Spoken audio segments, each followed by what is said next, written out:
तो हमने कल कंसेप्ट देखा जी पोजीशन वेक्टर एंड इसका एक बेसिक एप्लीकेशन भी हमने देखा। पोजीशन वेक्टर का हेल्प क्या रहता है जी, we can define any vector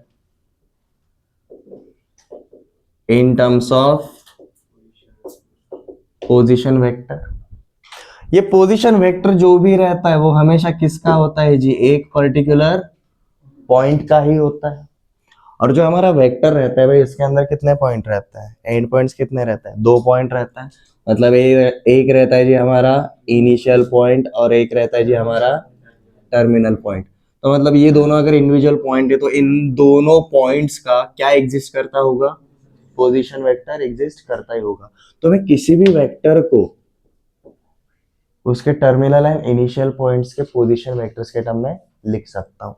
इसको हमने ऑब्जर्व क्या किया था, let's just say this is our Cartesian plane, this is point P, this is point Q।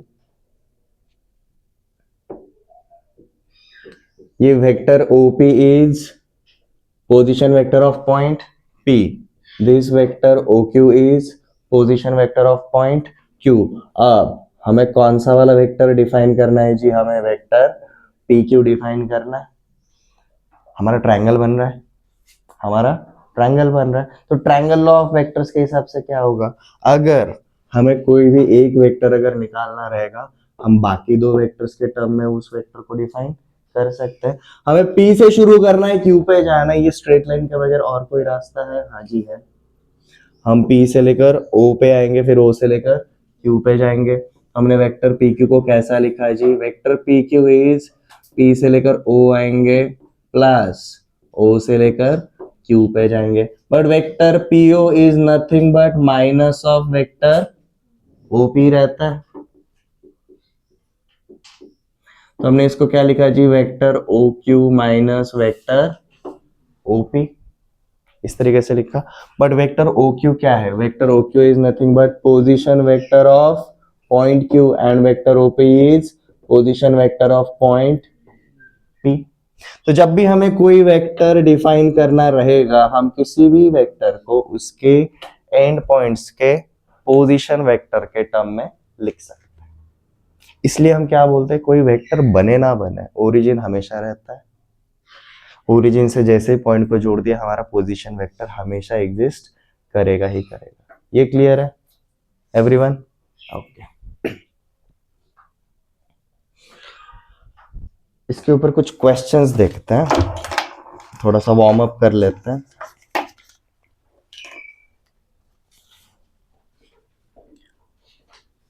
Position vectors of points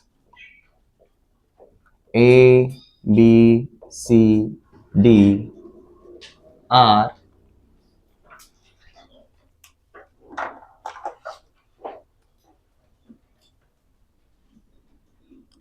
vector A, vector B, vector 2A minus 3B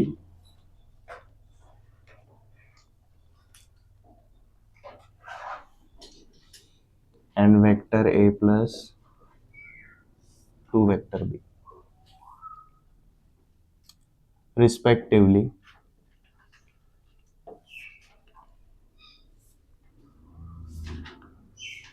Find vector AB, vector AC, vector AD, vector BC, vector BD and vector DC.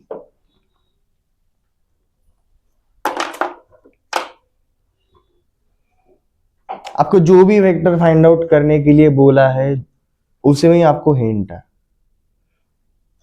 Vector जब भी define होता है, 2 point से define होता है।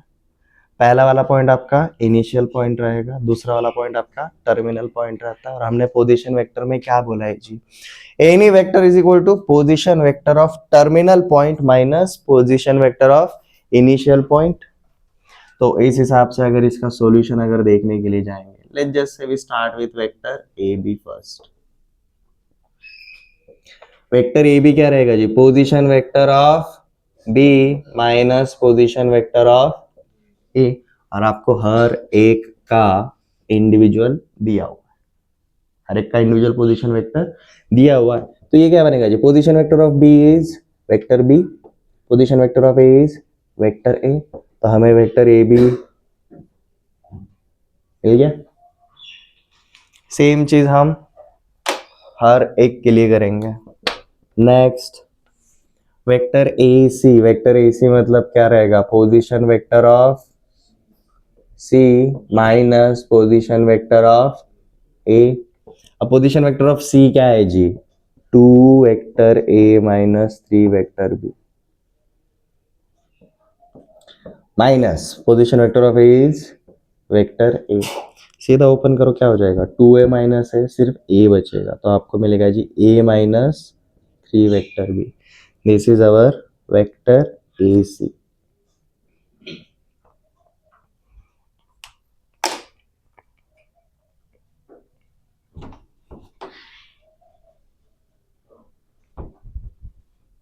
बाकी के 4 निकलेंगे आराम से।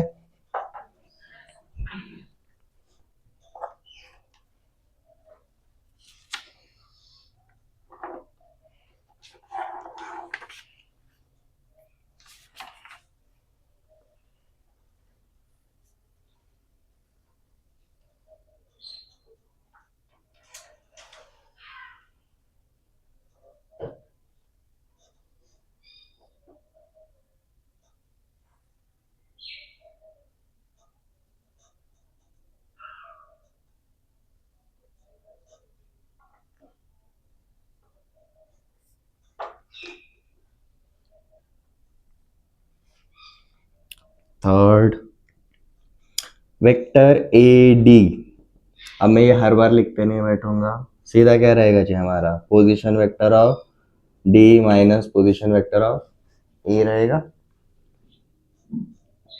क्या रहेगा जी, डी मतलब vector A plus 2 vector B and vector A is minus vector A. क्या आएगा आपको, ओनली 2b।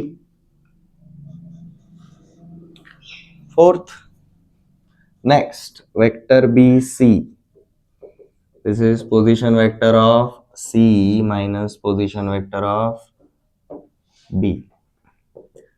सी का क्या है जी, position vector 2a minus 3 vector B और यहाँ पर माइनस वेक्टर बी। हमें वेक्टर बी से मिलता है जी 2 vector A minus 4 vector B. Vector B D, position vector of D minus position vector of B, तो ये बनेगा आपका a plus 2 vector B minus vector B, vector a plus B. Finally vector D C, ये बनेगा आपका position vector of C minus position vector of D. C का क्या है जी आपका 2a माइनस 3b माइनस, और डी का क्या है हमारा a प्लस 2b। अब देखो ये माइनस साइन अंदर जाएगा तो सब कुछ ओपन हो जाएगा। अब 2a माइनस है vector A and minus 3b minus 2b 5 minus, सबको यही मिला आंसर्स, ठीक है।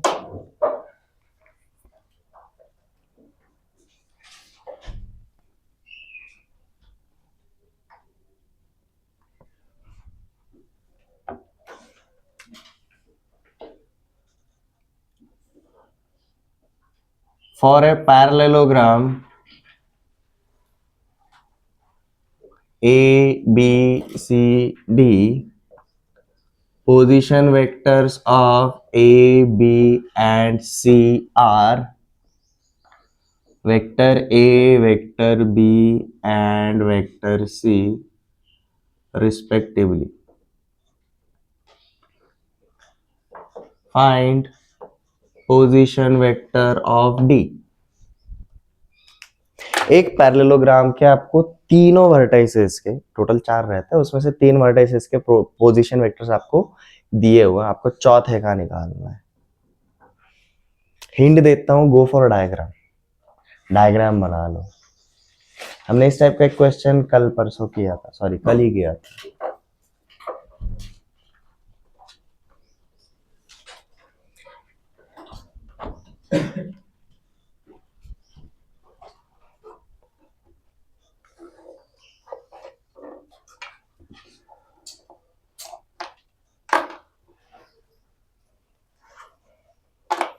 ड्रॉ पैरेललोग्राम, ABCD नाम दे दो, एक ओरिजिन पकड़ के चलो।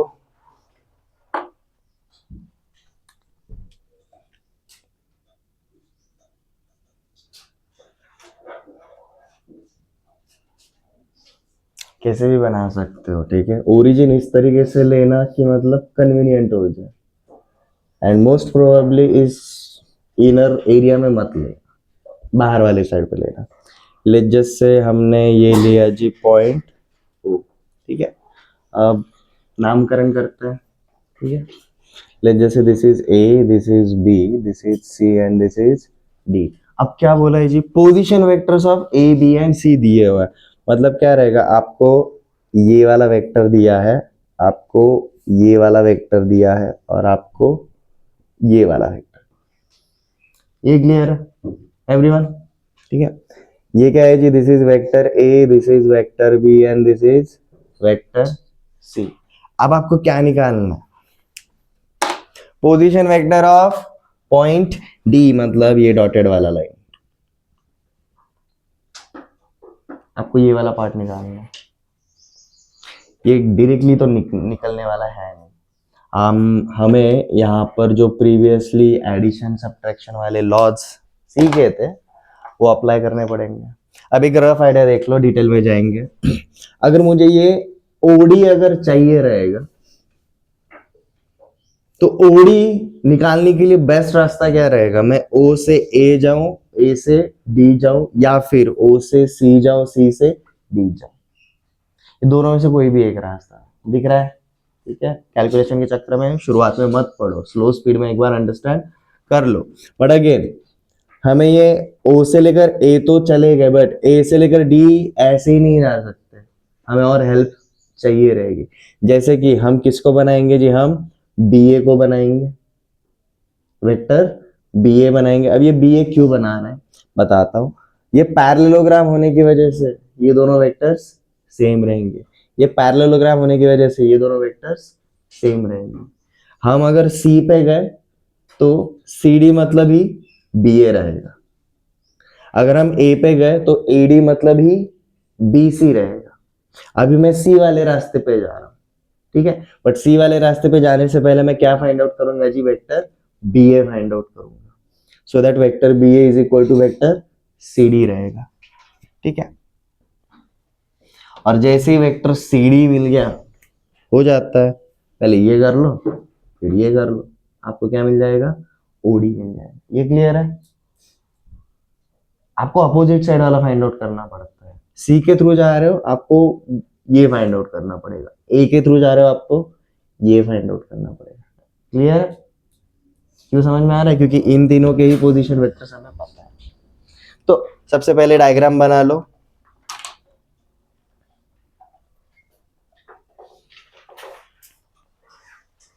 वेक्टर्स को एरोज प्रॉपरली देना, भरे वाले मत दो, डायरेक्शन बड़े वाले एरो बनाया करो, लाइक दिस, आपको दिखे समझ में। उसके ऊपर वो रंगोली जैसा ऐसा ऐसा ऐसा मत करते।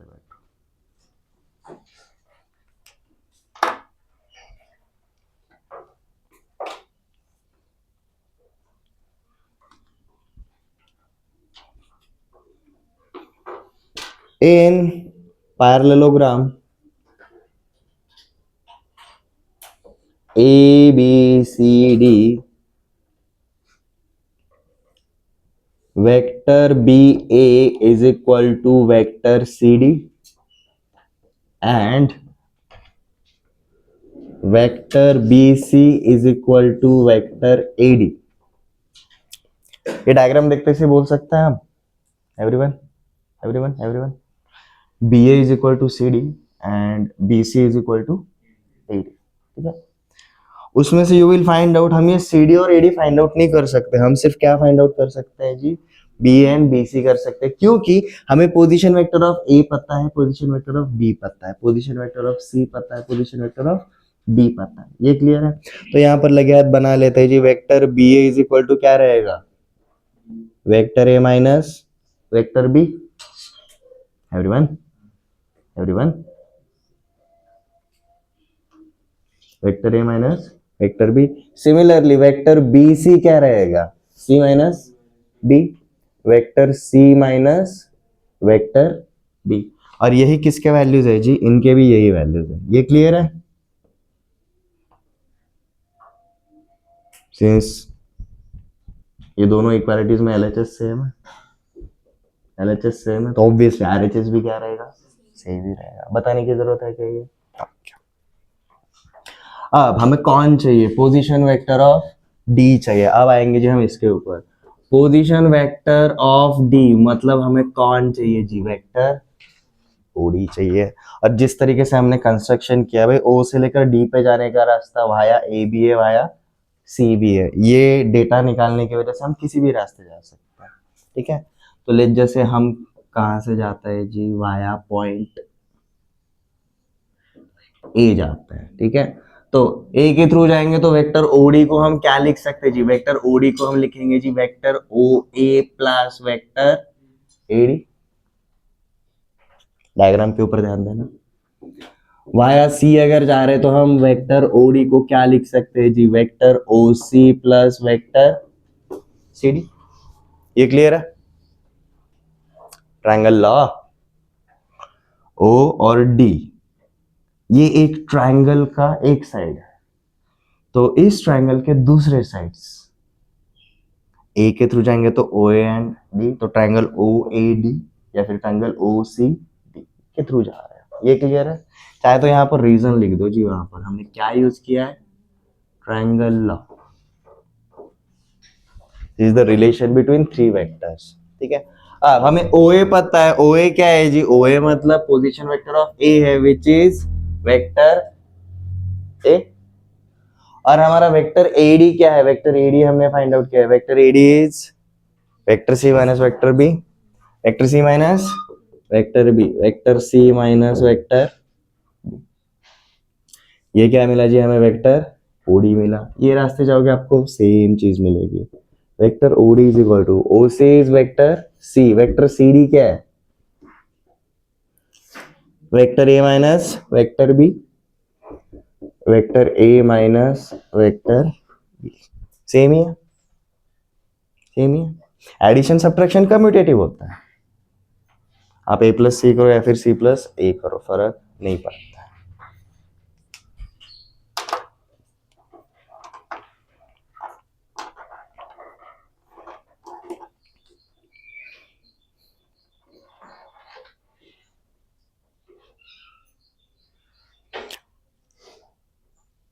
आपके पास जब भी कोई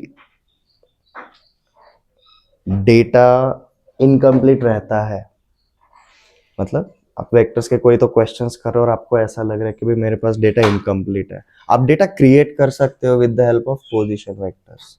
क्योंकि पोजीशन वेक्टर मतलब ओरिजिन की वजह से आता है, ओरिजिन तो हमेशा रहता ही रहता है, ठीक है? अब यही कंसेप्ट को हम थोड़ा सा एडवांस कैसे कर सकते हैं? पोजीशन वेक्टर का और क्या पर्पस होता है वो एक देख लेते हैं। आपको सेक्शन फॉर्मूला याद है? Section formula, internal section, external section. Vectors के अंदर भी वैसा होता है।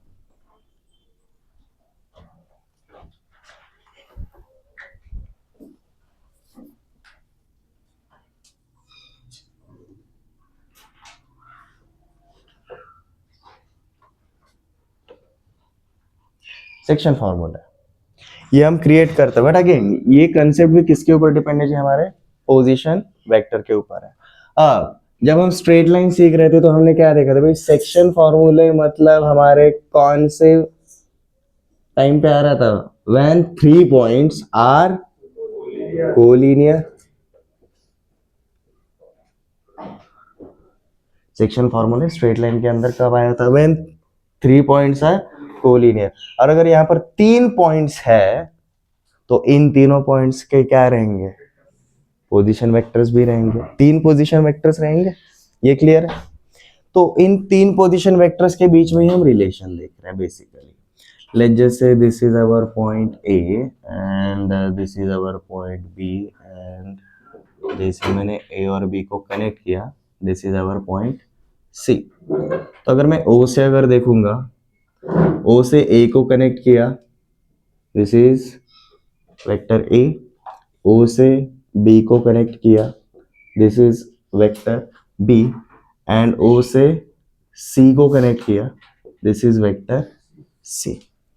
अब बस ऑब्जर्व करना, मैं ऐसा बोल सकता हूं if point A B and C are collinear in diagram, point C divides A B in ratio m:n, right. But ये 3 points are nothing but position vectors. तो मैं ऐसा बोल सकता हूं यहां पर vector A and vector B, position vector of A and position vector of B, इनके बीच में जो पोजीशन वेक्टर ऑफ सी इस तरीके से एग्जिस्ट करता है भैया, इनको कौन से रेशियो में डिवाइड कर रहा है, m:n। सेक्शन फॉर्मूले हम वहां पर क्या करते थे, हमें ये पता था, ये पता था, हम क्या निकालते थे, पॉइंट सी निकालते थे, बराबर, इंटरनल डिवीजन के अंदर। यहां पर भी हमें क्या रहेगा, वेक्टर ए गिवन रहेगा, वेक्टर बी गिवन रहेगा, और हम क्या निकालेंगे जी, वेक्टर सी। बट ये तीनों पोजीशन वेक्टर्स अगेन कैसे होने चाहिए जी, हमारे कोलिनियर रहेंगे। एक सिंपल बात, सेक्शन फॉर्मूला है मतलब हमेशा कोलिनियर पॉइंट्स के ऊपर ही रहेगा, फिर वो इंटरनल सेक्शन हो सकता है या फिर एक्सटर्नल सेक्शन हो सकता है, ये क्लियर है। So let's start with internal section. पहले हेडिंग ला लो सेक्शन फॉर्मूले।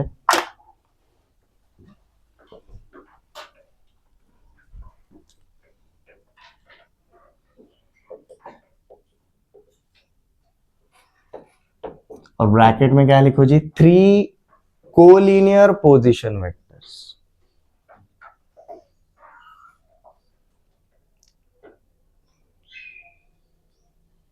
दो पोजीशन वेक्टर्स की वजह से हमने तो भाई किसी भी वेक्टर को डिफाइन कर सकते थे, बट अभी हमारे दो से ज्यादा, बट उसमें भी हमने स्पेशल केस क्या लिया जी, दीज आर कोलिनियर। रैंडम रहते तो भाई पैरेललोग्राम, क्वाड्रिलेटरल, एनी पॉलीगॉन कुछ भी बन सकता था, ठीक है। सो इसमें हम सबसे पहले कौन सा वाला पार्ट देखेंगे जी, internal section.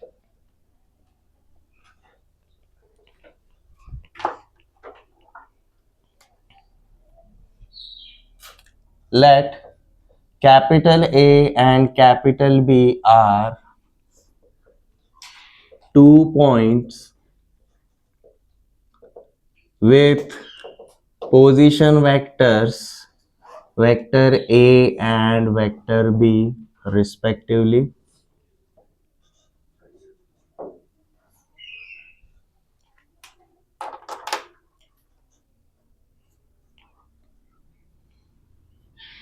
And point C divides AB internally in ratio m:n.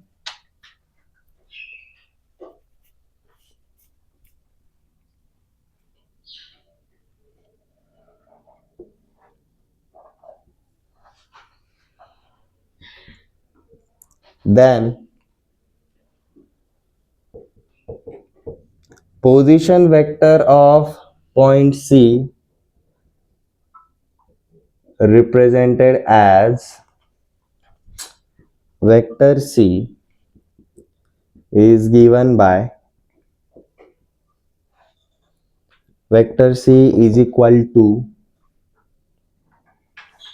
m times of vector B plus n times of vector A upon m plus n। हम ये प्रूव भी करेंगे, बट सबसे पहले लिख लो। आपको सिमिलैरिटी समझ में आ रही है?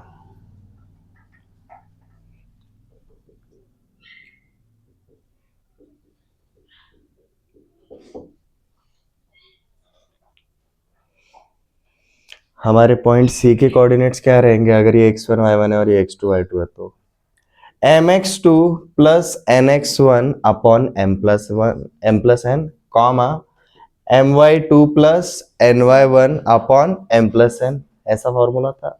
यहाँ पर भी सिमिलरली कुछ ऐसे ही है। Vector c is equal to m times of vector b plus n times of vector a upon m+n। ठीक है, डायग्राम बना लो। ये x1 y1 लिखने की जरूरत नहीं, ये बस आपको रिजेम्बलेंस दिखाने के लिए।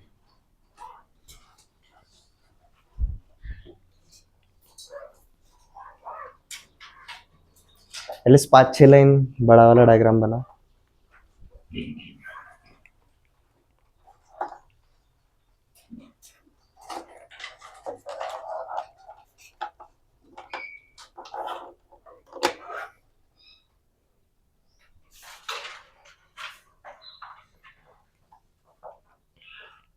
अब देखो हम इसको प्रूफ करने के लिए कैसे जाएंगे।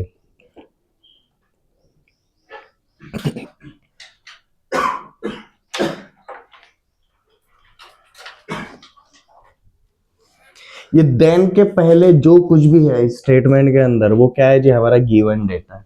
मतलब लेट बोल के जो भी है वो क्या है जी? हमारा गिवन डेटा है। पॉइंट ए का position vector is vector A, point B का position vector is vector B, और साथ में क्या बोला है जी? Point C divides A B internally in ratio m:n।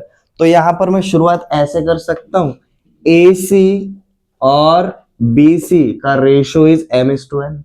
ये तो गिवन डेटा है, तो सीधा वहां से शुरुआत कर सकते हैं जी।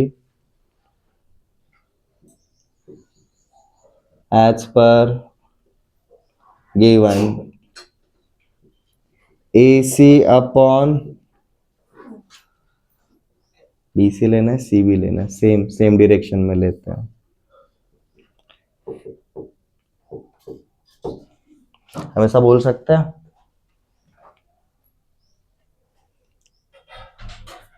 ए C upon C B is equal to m:n। ये हमारा तो गिवन डेटा ही है, बट अभी हम इसको एज अ वेक्टर ट्रीट करेंगे। जैसे कि सबसे पहले क्रॉस मल्टीप्लाई कर लो, n times of A C is equal to m times of C B.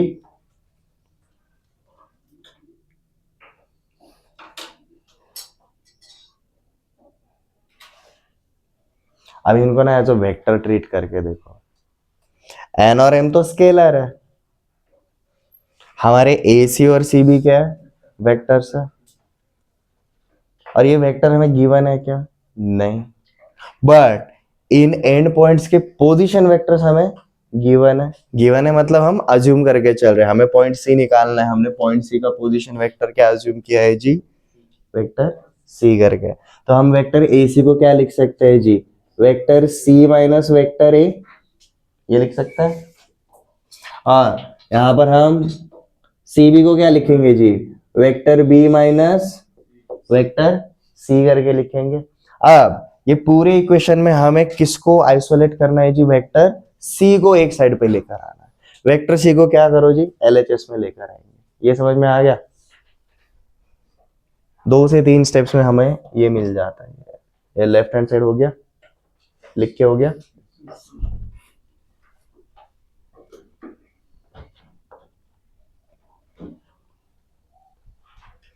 तो देखो हम उसको कंटिन्यू करते हैं।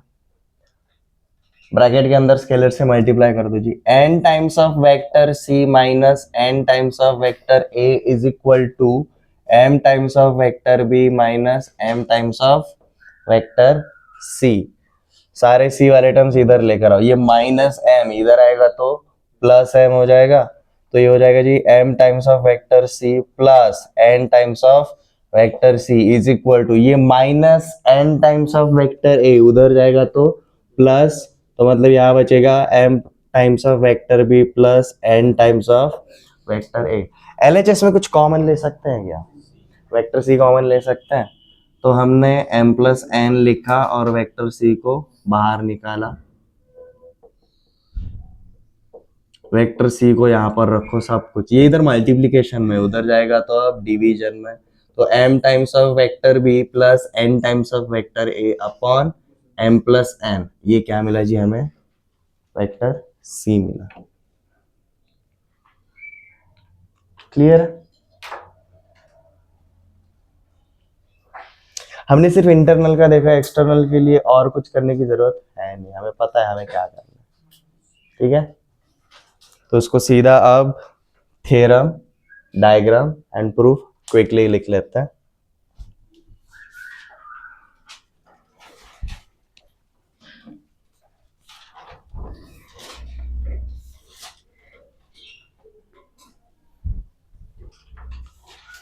सबसे पहले देखो जी इसका डायग्राम किस तरीके से बनेगा।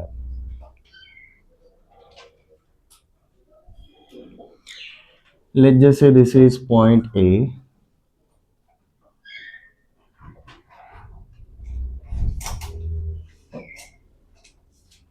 this is point B,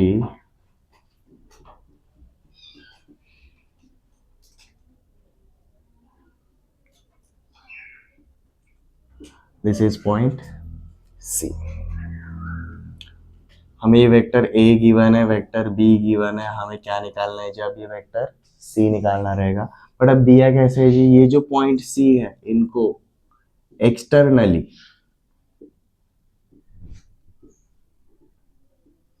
divide कर रहा है in ratio m/n।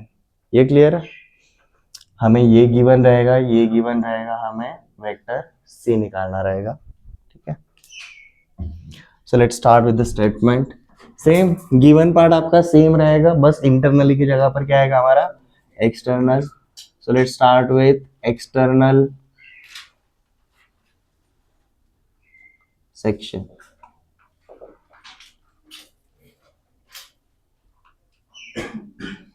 Let capital A and capital B are 2 points with position vectors vector A and vector B respectively, and point C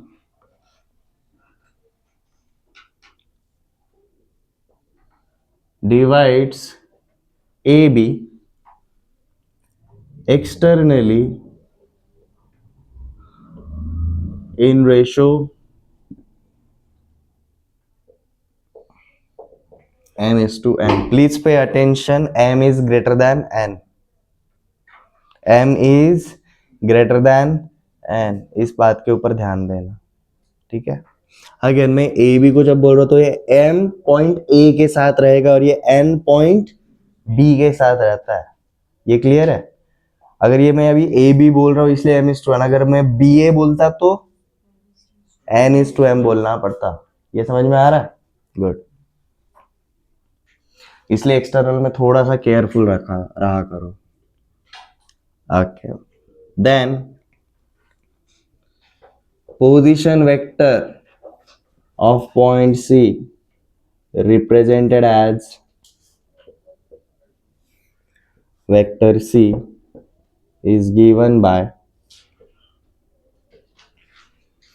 vector C is equal to m times of vector B minus n times of vector A upon m minus n।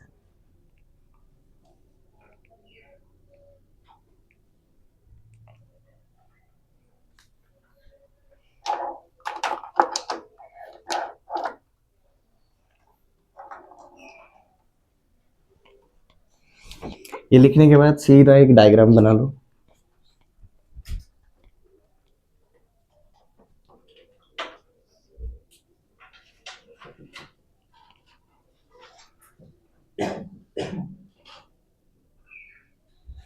C divides AB externally in ratio m/n। इसी का mathematical representation क्या रहेगा जी, C A upon C B is equal to m/n, right? Everyone, same direction में जा रहे हैं। Last time में देखो हमने क्या किया था, ए सी गए थे, फिर सी बी गए थे, हमने डायरेक्शन चेंज नहीं किया था। यहाँ पर भी हमने सी ए और सी बी लिया, या फिर हमें कैसा लेना पड़ता है, ए सी एंड बी सी लेना पड़ता है। ये समझ में आ रहा है? ठीक है, सिंस हम सी से शुरुआत करेंगे, कंफ्यूजन नहीं रहेगा, तो हम क्या बोल सकते हैं जी भाई, C A upon C B is equal to M is to N रहेगा, criss cross. N times of C A is equal to M times of C B. हम सीधा अब इनको क्या कर सकते हैं, एज अ वेक्टर ट्रीट करेंगे। सी ए मतलब क्या रहेगा, position vector of A minus position vector of C, मतलब ये क्या बनेगा, vector A minus vector C. यहाँ पर सी बी मतलब position vector of B minus position vector of C, मतलब बी माइनस सी रहेगा। एंड जैसे लास्ट वाले पार्ट में किया था, यहाँ पर भी हमें क्या करना है, जो वेक्टर सी है उसको आइसोलेट करना है एक साइड पे।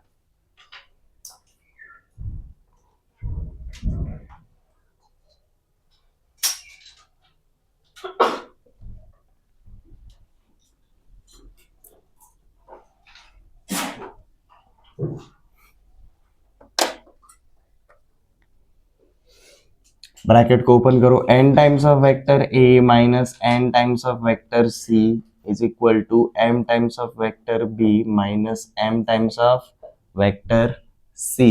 हम लेफ्ट हैंड साइड पे वेक्टर c वाले सारे टर्म्स लेकर आएंगे। ये minus m times of vector c इधर आएगा तो plus m times of vector c, ये minus n times of vector c। ये n times of vector a उधर जाएगा तो minus n times of vector है, तो यहाँ पर बचता है जी m times of vector b minus n times of vector a। यहाँ पर वेक्टर c कॉमन ले सकते हैं, साथ में मिलता है जी हमें m माइनस n, यहाँ पर m vector b minus n vector a। तो हमें वेक्टर c क्या मिलता है जी, m times of vector b minus n times of vector a upon m minus n।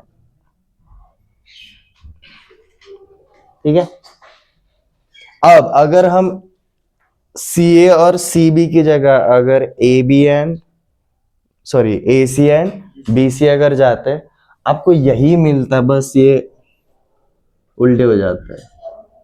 मतलब आपको ये किसके बराबर मिलता है जी, N times of vector A minus M times of vector B upon N minus M, यही मिलता। बेसिकली ऊपर और नीचे आप किससे मल्टीप्लाई कर रहे हो, माइनस साइन से मल्टीप्लाई कर रहे हो, और माइनस साइन का मतलब क्या रहता है वेक्टर में, डायरेक्शन अपोजिट है। आपने सी ए लिया इसलिए ये मिला, आप ए सी लेते तो ये मिलता। ये क्लियर है?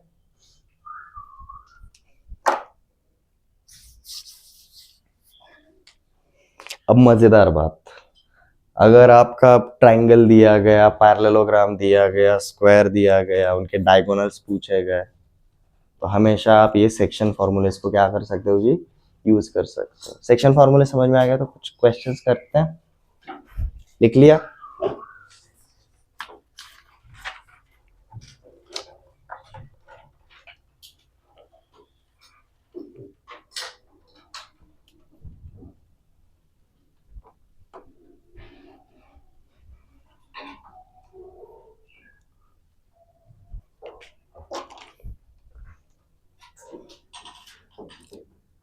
Position vectors of points P and Q are 2 vector A minus 3 vector B and 3 vector A minus 2 vector B.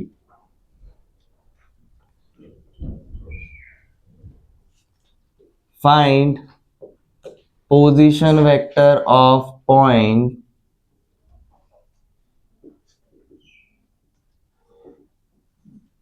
dividing them in ratio 2:3। अब ये पॉइंट्स क्यों बोला है, क्योंकि आपको एक पॉइंट निकालना रहेगा जब ये डिवीजन कैसा रहेगा, इंटरनल, और आपको दूसरा पॉइंट निकालना पड़ेगा जब ये डिवीजन कैसा रहेगा आपका, एक्सटर्नल। एक्सटर्नल करते टाइम बी केयरफुल, 2:3 मतलब एक्सटर्नल दो साइड्स रहेंगे ना, समझ में आया? करते हैं। Go for diagram, please make a diagram. सबसे पहले इंटरनल के ऊपर फोकस करेंगे।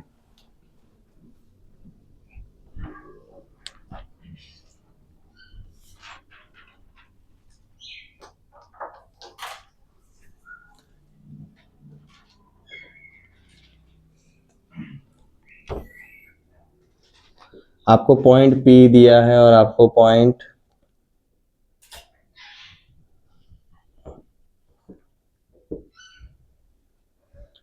टेढ़ा बनाने की जरूरत नहीं है, हम हॉरिजॉन्टल भी बना सकते हैं, तो हमें मैटर नहीं करता कहाँ से। और लेट जस्ट से मैंने यहाँ पर क्या ले लिया जी, point O, that is our origin. अब हमें इसके हिसाब से क्या दिया है जी, हमें ये वाला पार्ट गिवन है और हमें ये वाला पार्ट गिवन है, बराबर। अब अगर हम वेक्टर पी क्यू अगर ये क्रिएट अगर करते हैं स्ट्रेट लाइन, सबसे पहले हम किसके ऊपर फोकस करेंगे भाई, इंटरनल डिवीजन। अब there is a one point which divides segment P Q in ratio 2:3, सबसे पहला पार्ट इंटरनल। अब ये 2:3 मतलब पहला पॉइंट कौन सा है, P, दूसरा पॉइंट कौन सा है, Q, मतलब P के साइड पे 2 रहेगा और Q के साइड पे 3 रहेगा, तो ऑब्वियसली ये पॉइंट ले जैसे R, हमें बेसिकली क्या निकालना है, OR निकालना है, ये क्लियर है। तो डायग्राम अगर बना रहे हो तो सबसे पहला वाला पार्ट हम कौन सा वाला सेक्शन निकाल रहे हैं, इंटरनल सेक्शन निकाल रहे हैं। So let point R divides PQ internally in ratio m/n, sorry 2:3।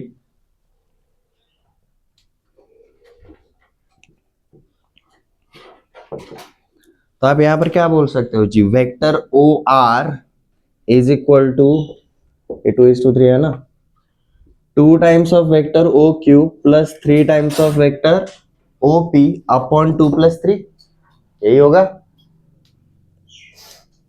2 times of vector OQ plus 3 times of vector OP upon 2+3, ऐसे रहेगा इंटरनली। एवरीवन डायग्राम के ऊपर ध्यान देना, क्रॉस जाना, इधर 2 है वो उसके साथ जाएगा, ठीक है।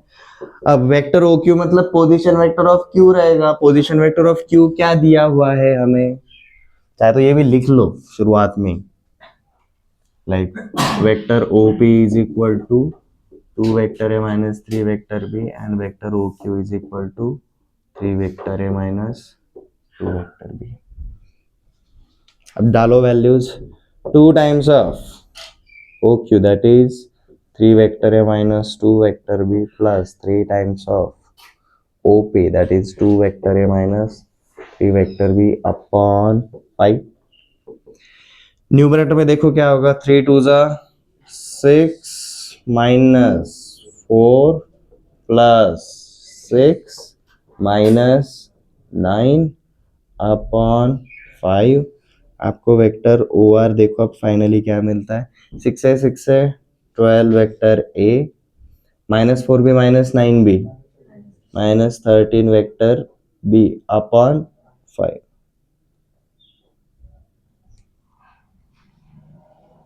ये मिला जी हमें इंटरनल वाला वेक्टर।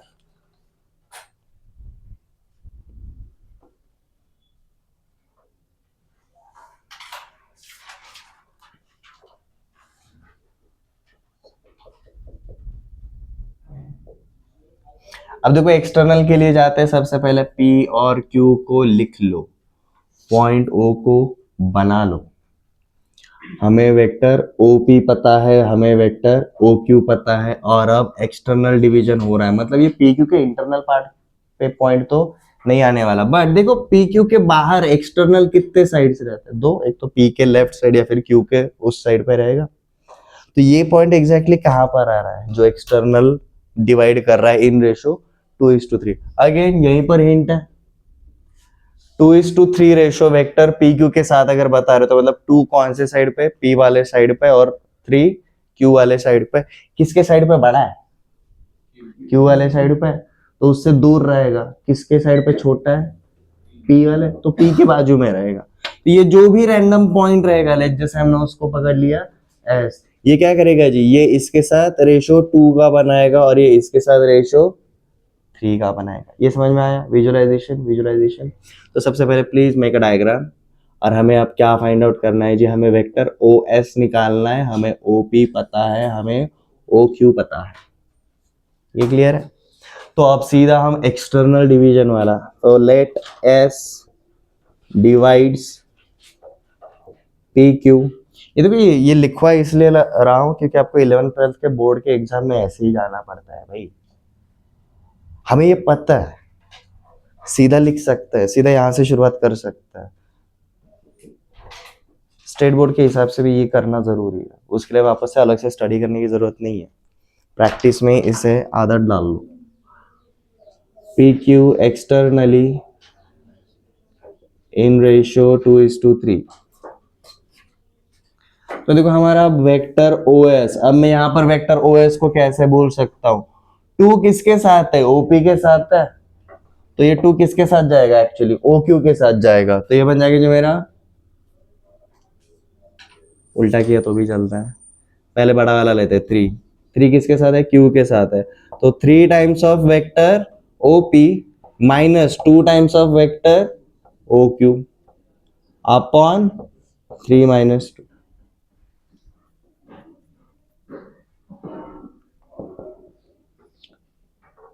ये क्या हो जाएगा जी, देखो अब देखो 3 माइनस 2 तो आपका 1 ही आने वाला है, तो नहीं लिखा तो भी चल जाएगा, आपका सिर्फ न्यूमरेटर बचेगा।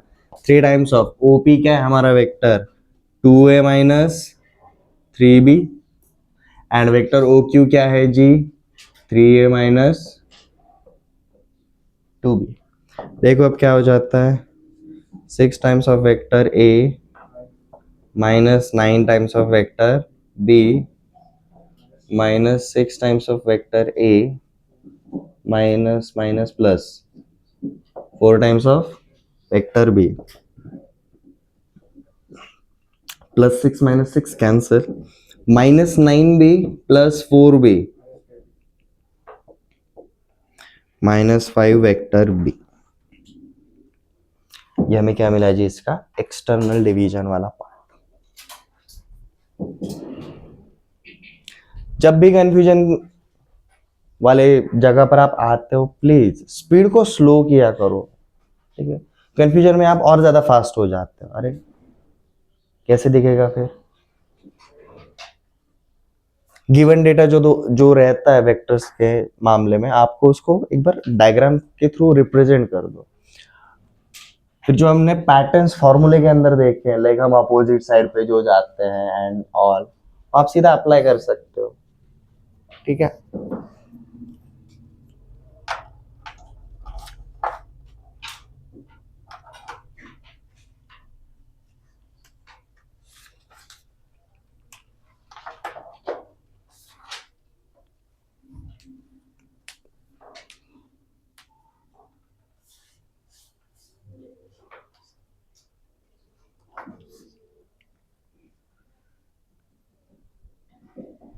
हो गया note down?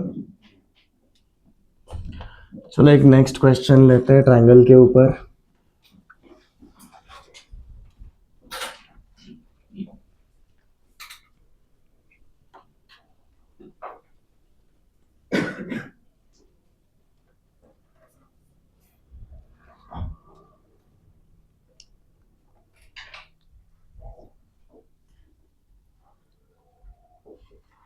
In triangle ABC, position vectors of point A, B and C are vector A, vector B and vector C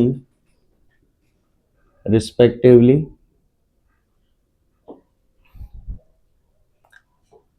Find position vector of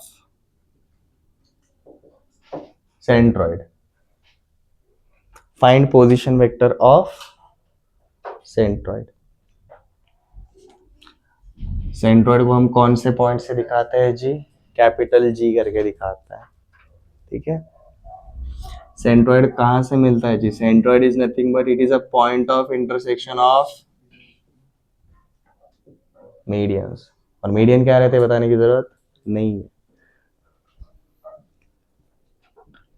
triangle के किसी भी एक पॉइंट से उसके अपोजिट साइड के मिड पॉइंट के साथ जब भी कनेक्ट किया जाता है, this is called as median. और ऐसे 3 पॉइंट से इसकी वजह से हमारे मीडियंस भी कितनी बनती है? 3 बनती है। ये जो तीनों मीडियंस का जो पॉइंट ऑफ इंटरसेक्शन रहता है वो हमेशा एक ही रहता है। It is called as centroid. आपको बेसिकली जी निकालना है। तो डायग्राम बनाते टाइम आप कैसा कर सकते हो?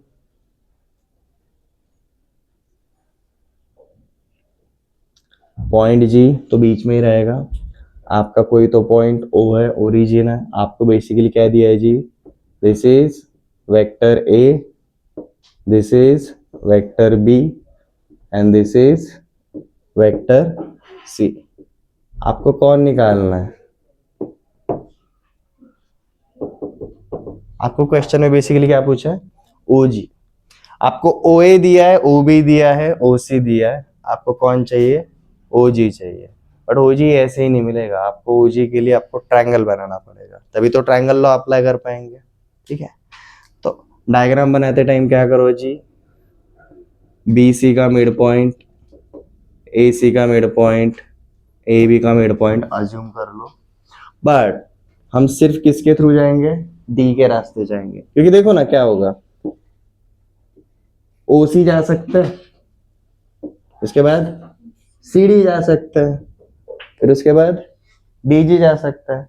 तो मतलब ओ जी निकालने का सबसे सही तरीका तो ये रहेगा, O C plus C D plus D G. ये क्लियर है? रफ आइडिया आ गया? मेक अ डायग्राम, थोड़ा बड़ा बनाना।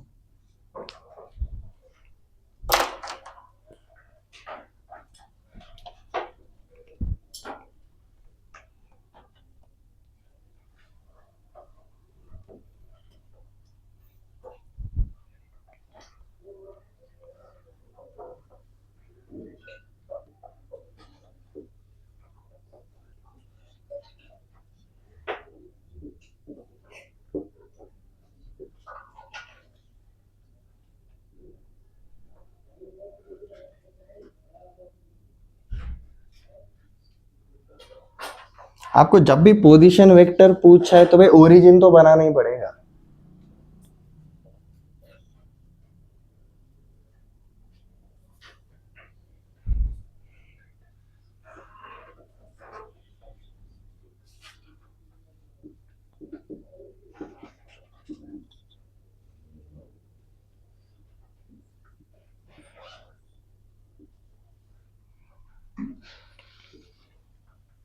और बोर्ड के एग्जाम्स में तो भाई स्कोर करने का सबसे बेस्ट तरीका रहता है ऐसे टाइप के क्वेश्चंस। क्यों पता है? जितना हो सके उतना बड़ा डायग्राम बनाने का। आधा पेज का डायग्राम भर गया पेज, उसमें जो भी गिवन डेटा रहता है वो दिखाने का। इतना ही नहीं, और क्या करने का वो बताता हूँ। लाइक लेट जैसे आप सॉल्यूशन में जा रहे हो, ठीक है, सॉल्यूशन में जाते टाइम सबसे इंपॉर्टेंट तरीका, गिवन डेटा अल्जेब्रिक फॉर्मेट में भी लिखना है, ज्योमेट्रिक फॉर्मेट में भी लिखना है। लाइक हमें पता है but still, vector O A is equal to vector O B is equal to vector B, vector O C is equal to vector C. G is centroid of triangle ABC.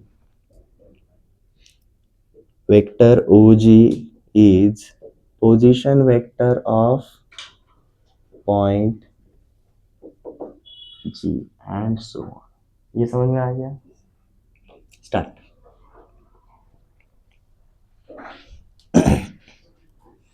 ठीक है, अब मैं आपको rough idea के लिए आप सीधा क्या बोल सकते हो जी? Vector O G from diagram.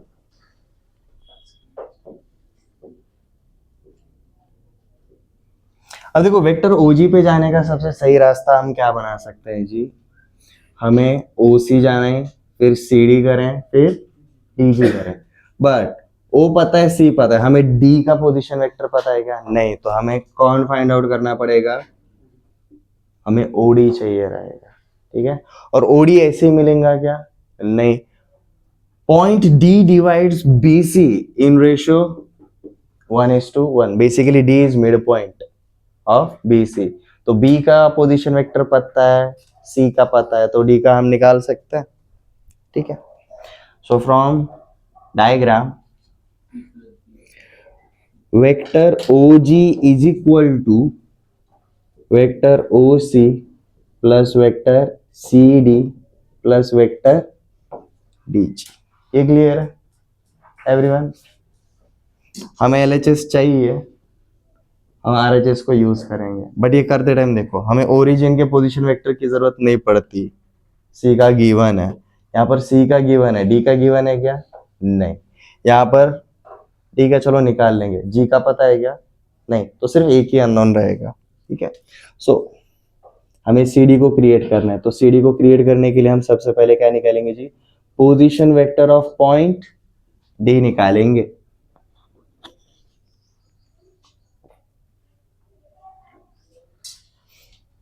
तो देखो ये हमारा गिवन डेटा हो गया, हमें प्रूफ क्या करना है, हमें एक्चुअली ये फाइंड आउट करना है।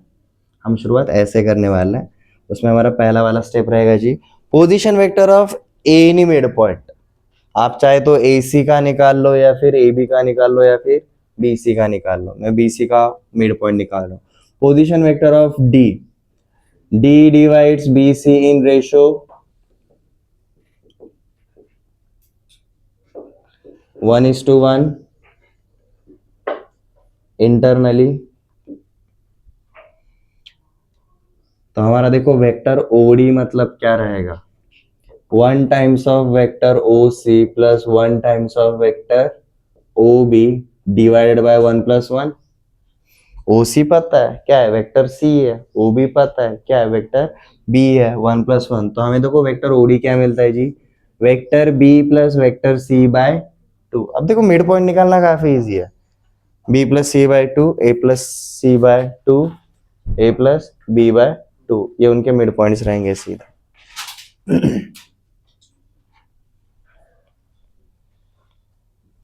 ठीक है, अभी B प्लस C बाय 2 मिल गया। अब सेंट्रोइड क्या करता है, AD को कौन से रेशो में डिवाइड करता है, 2:1 के रेशो में डिवाइड करता है, तो सीधा उसके थ्रू भी हम जा सकते हैं। तो पोजीशन वेक्टर ऑफ G के लिए जब हम जा रहे हैं अब सीधा, तो हम क्या बोल सकते हैं, G divides AD in ratio 2:1 internally. तो vector OG is equal to हम क्या बोल सकते हैं जी, 2 times of OD plus 1 times of OA upon 2+1, 2 times of D plus 1 times of A, right.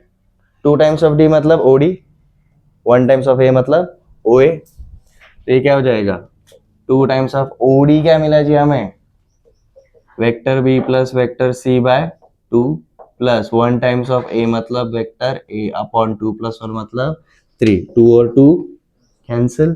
तो क्या मिला हमें, OG is equal to vector A plus vector B plus vector C upon 3। ये किसी के साथ मैच कर रहा है क्या, x1 y1 x2 y2 x3 y3 अगर A B C के वर्टाइसेस रहेंगे तो हमें सेंट्रोइड के वर्टाइसेस मिलते थे जी, x1 plus x2 plus x3 by 3 comma y1 plus y2 plus y3 by 3।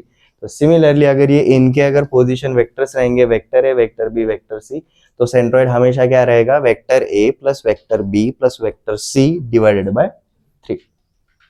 ये हमेशा सेंट्रोइड के लिए रहेगा।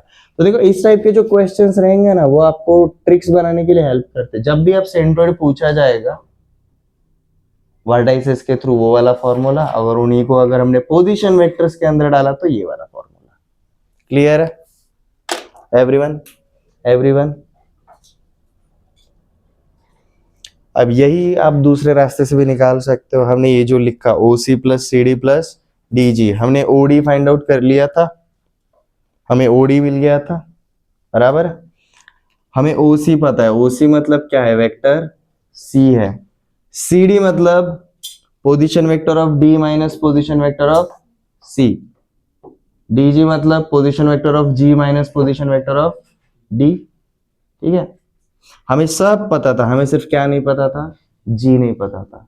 डायरेक्टली मिल जाता है।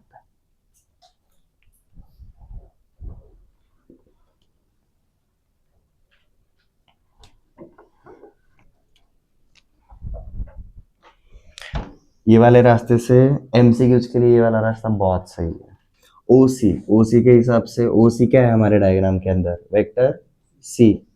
सीडी मतलब क्या रहता है, CD is nothing but vector OD minus vector OC रहेगा, इसको ऐसे ही लिख लेते हैं। डीजी मतलब क्या रहेगा, ओजी माइनस ओडी रहेगा। ये क्लियर है? तो देखो आपका plus OC minus OC cancel, plus OD minus OD cancel, आपको डायरेक्टली ओजी क्यों मिलता है वो समझ में आ गया। अब इनके वैल्यूज आप डाल सकते हो, जैसे कि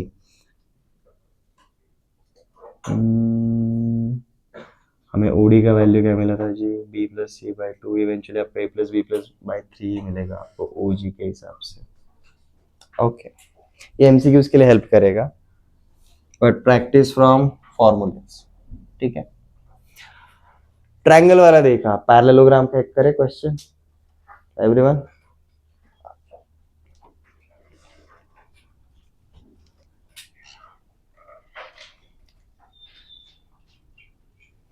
For a parallelogram ABCD,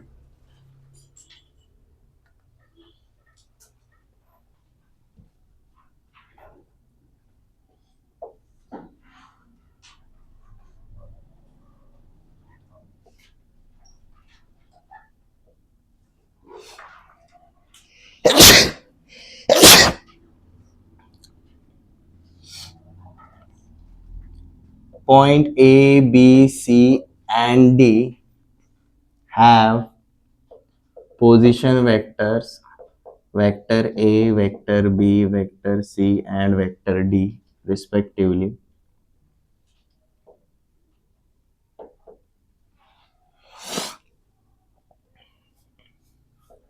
Capital L is midpoint of AB.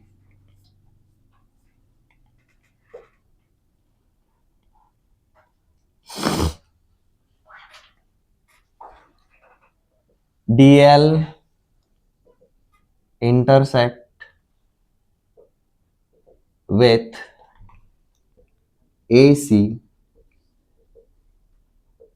at point M.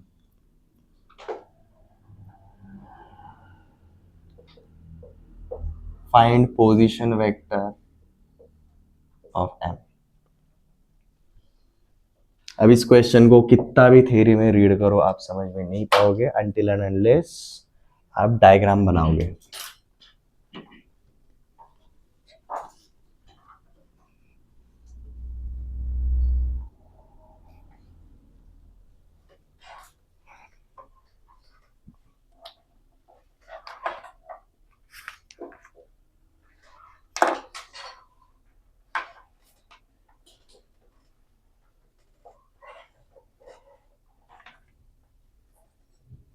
Diagram बना लो सबसे पहले।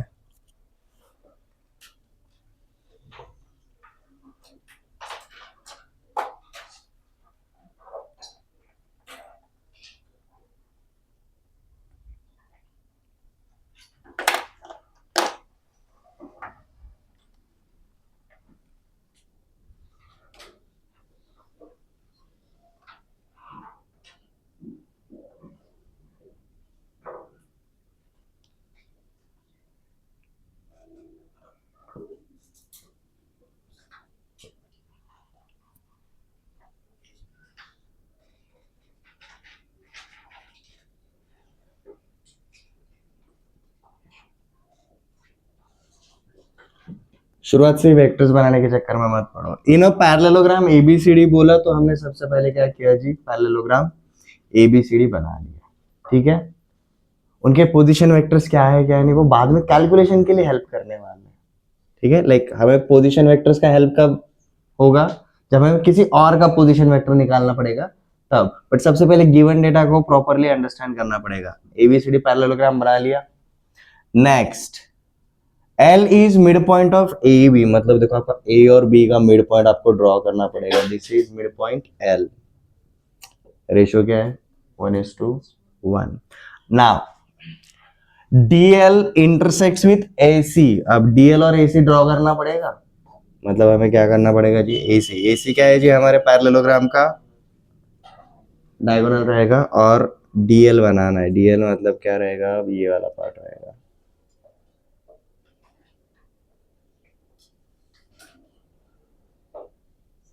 ये कौन से पॉइंट पे इंटरसेक्ट करता है, एट पॉइंट एम। और आपको क्या पूछा है जी, at point M find position vector of M. Basically आपको क्या निकालना है,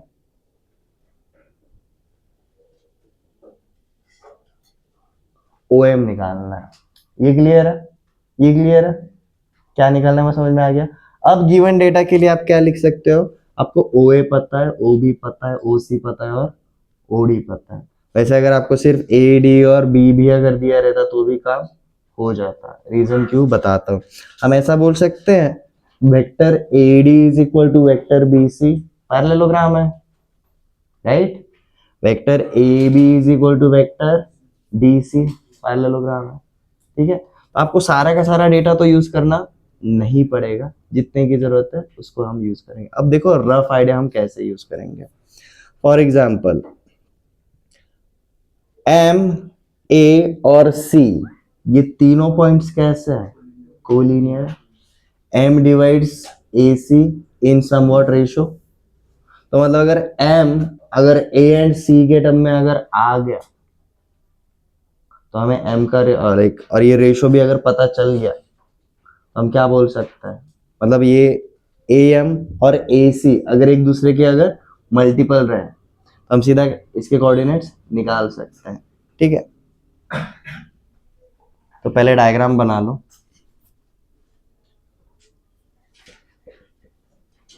सॉल्यूशन में जाते टाइम हम क्या करेंगे, हम इसके पैरेललोग्राम के साइड्स फाइंड आउट करेंगे, like A D A B, at least ये तो कर ही लेंगे। तो हमारे पास पहला वाला पार्ट क्या है, this is vector A, this is vector D, this is vector B, and this is vector C. So vector AB is equal to vector DC। अब वेक्टर AB मतलब क्या रहेगा जी, B माइनस A रहेगा position vector के term में, और DC मतलब क्या रहेगा आपका, vector C minus vector D रहेगा। तो देखो ये चारों में इक्वालिटी है, ये AB का वैल्यू है और ये CD का वैल्यू है, जिसकी जरूरत रहेगी हम उसको यूज कर सकते हैं। मैं DC को B माइनस ए भी लिख सकता हूँ, मैं AB को C माइनस डी भी लिख सकता हूँ, ठीक है। सिमिलरली AD और BC सेम रहेंगे, vector AD is equal to vector BC। AD मतलब क्या रहेगा, vector D minus vector A, और BC मतलब क्या रहेगा जी, vector C minus vector B, ठीक है। ये हमारा ऑलरेडी गिवन डेटा है। हम शुरुआत किससे करेंगे, हम L को फाइंड आउट करेंगे।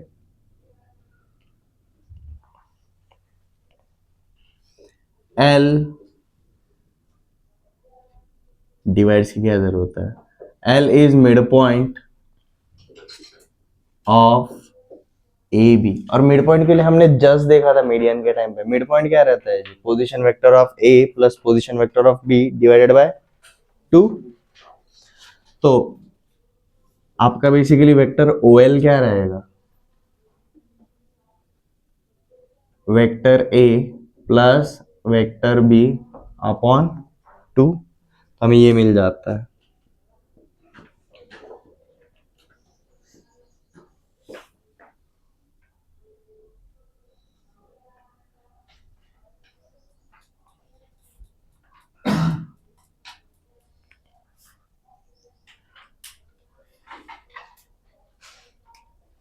हमें गिवन डेटा को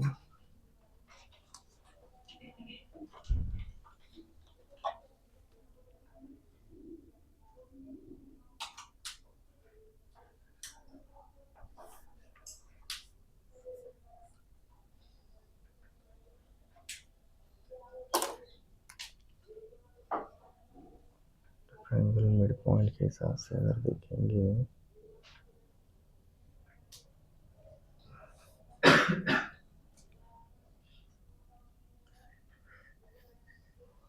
ए plus B by two, okay correctly अगर आ गया। हमें एक ए सी वाई वेक्टर ए सी एक फाइंड आउट करना पड़ेगा।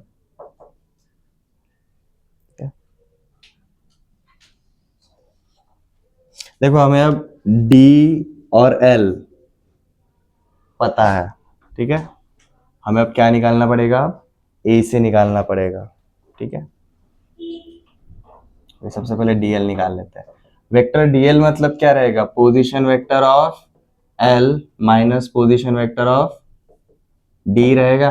एल का पोजीशन वेक्टर क्या मिला जी हमें, vector A plus vector B upon two minus position vector of ये क्या रहेगा डी एल, कुछ इस तरीके से। साथ में अब हमें क्या फाइंड आउट करना है जी, vector A C find out करना है। Vector A C, vector A C मतलब क्या रहेगा, position vector of C minus position vector of A. तो ये आएगा जी हमारा सी माइनस ए।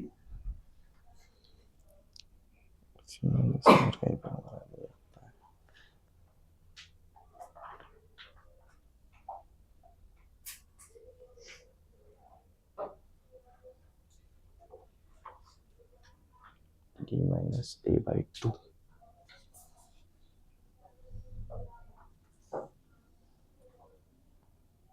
इसको सिंप्लीफाई करना पड़ेगा। मैंने यहाँ पर इसको ऊपर और नीचे 2 से मल्टीप्लाई किया, जरूरत नहीं है। b बाई टू को बाहर निकाला हमने, यहाँ पर आपका सिर्फ a बाई टू बचेगा, यहाँ पर माइनस d। इसके साथ मैंने प्लस a बाई टू और बाहर माइनस a बाई टू किया, तो कुछ फर्क नहीं पड़ेगा। अब देखो ये क्या हो जाता है, a by two plus a by two, मतलब ये ब्रैकेट के अंदर आपका बन जाएगा जी vector a minus vector d।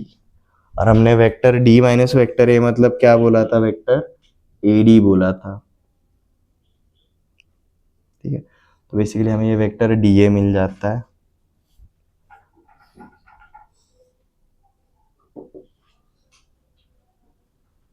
तो हमें मिलेगा जी vector b minus vector a upon to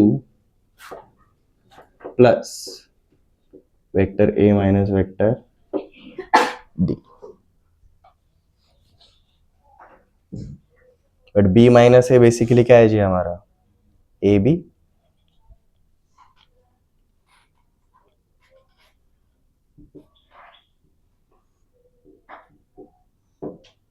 और ये ए डी मतलब क्या है, a minus D is nothing but minus of d minus a, ठीक है। तो इसको minus of vector A D बोल सकता हूं।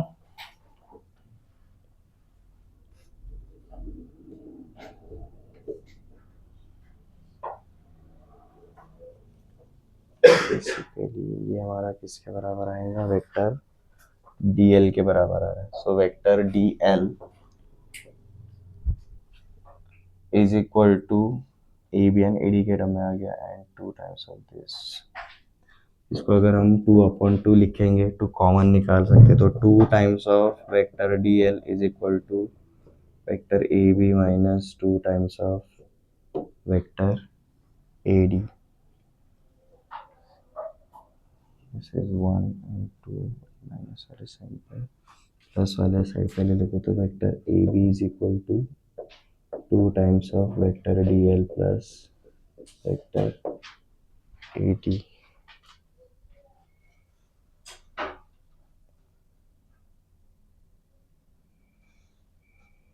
ये आइसोसेलेस ट्रायंगल बनेगा, ये दोनों साइड सेम आएंगे।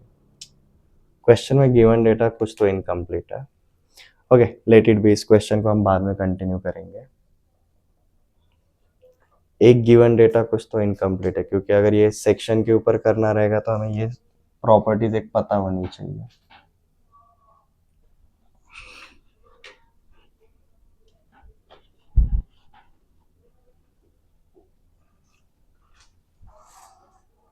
वैसे एक प्रॉपर्टी रहता है एक पैरेललोग्राम के अंदर, आप किसी भी पैरेललोग्राम के डायगोनल को अगर देखोगे और अगर आपका कोई भी साइड का अगर एक मिड पॉइंट रहता है, इस तरीके से जब भी आप कनेक्ट करते हो तो ये जो पॉइंट्स रहते हैं ना, ये एक्चुअली क्या करते हैं जी, 1:1:1 के रेशो में डिवाइड करते हैं। तो अगर वो अगर आपको प्रॉपर्टी अगर पता रहेगा तो आप सीधा क्या बोल सकते हो, ये जो पॉइंट रहेगा, हमें जो पॉइंट एम दिया था, M divides A C in ratio 1:2, तो सीधा ये वाला प्रॉपर्टी यूज कर सकते हैं। ठीक है, क्योंकि हमें ए पता है और सी पता है, हम सीधा ये पॉइंट एम निकाल सकते हैं। तो यहाँ पर आपको एक गिवन डेटा होना चाहिए कि DL intersects A C at point M, M divides A C in ratio 2:1, फिर आपको एम निकालना काफी इजी हो जाएगा। ठीक है,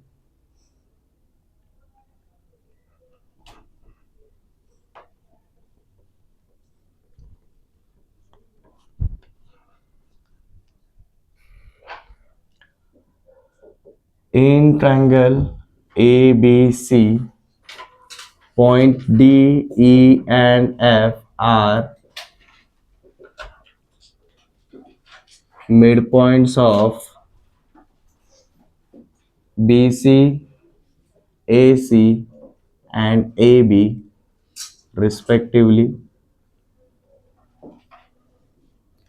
Vector A, vector B and vector C are position vectors of A, B and C. Find vector AD, vector BE and vector CF.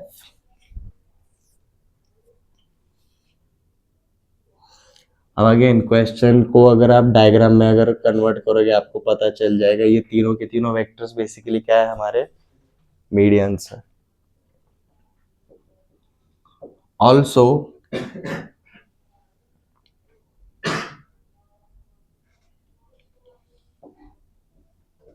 Find vector G A plus vector G B plus vector G C. जी आपको पता है जी क्या है जी,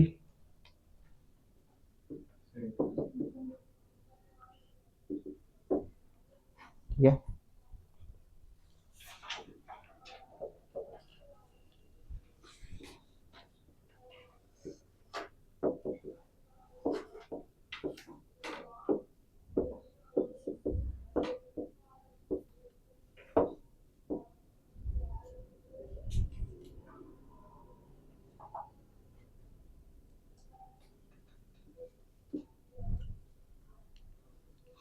अब इसके ऊपर arrows बनाते हुए मत बैठो, इनके सीधा आप वैल्यूज लिख सकते हो जी। ए का position vector is vector A, B का position vector is vector B और सी का position vector is vector C.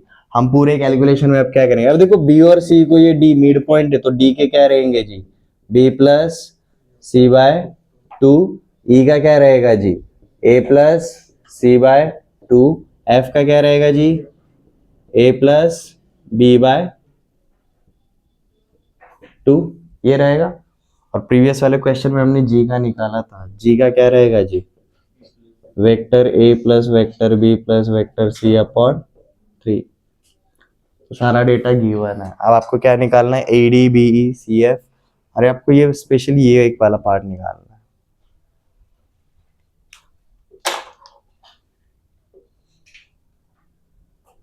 Position vector of D minus position vector of A, सारे मीडियंस के अंदर आपको एक स्पेशल रिलेशन दिखेगा।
एडी क्या मिला जी?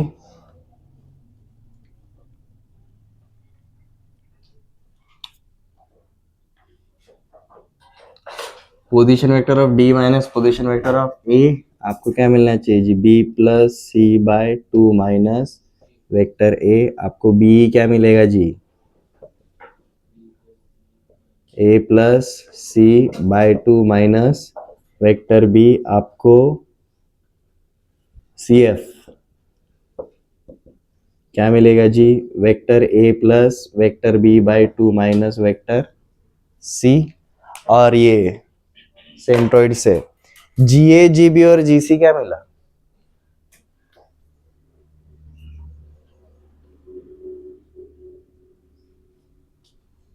जी ए जी बी एंड जी सी।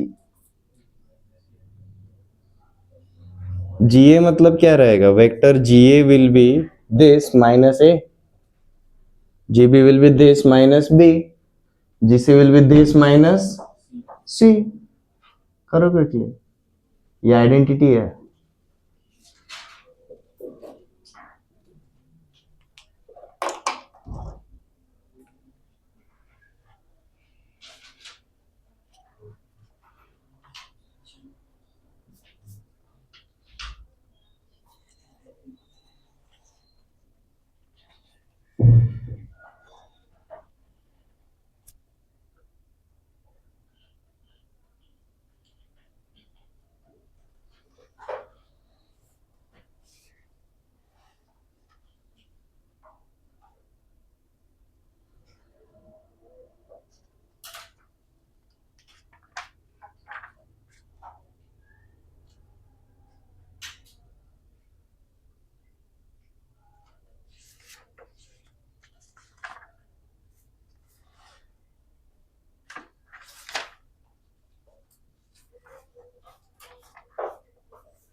क्या आया? जीरो आया?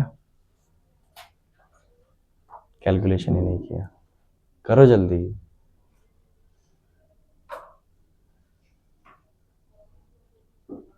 आपको एंड पॉइंट्स के वेक्टर्स पता है, आपको क्विकली क्रिएट करना आना चाहिए। ये जैसा जितना क्विकली हो गया उतना ही अगला वाला पार्ट भी आना चाहिए आपको।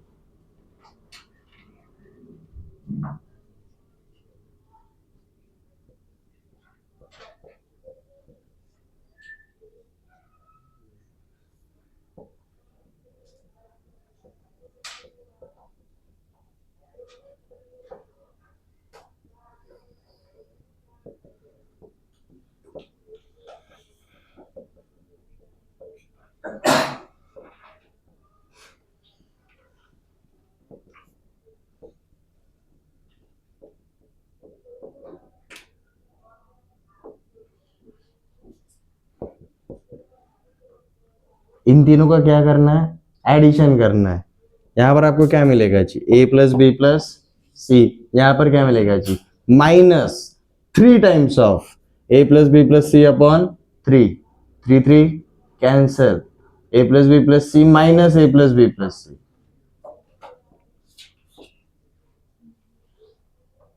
इक्वल टू जीरो आएगा।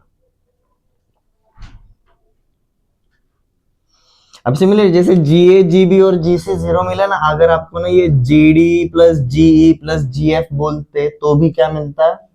जीरो ही मिलता।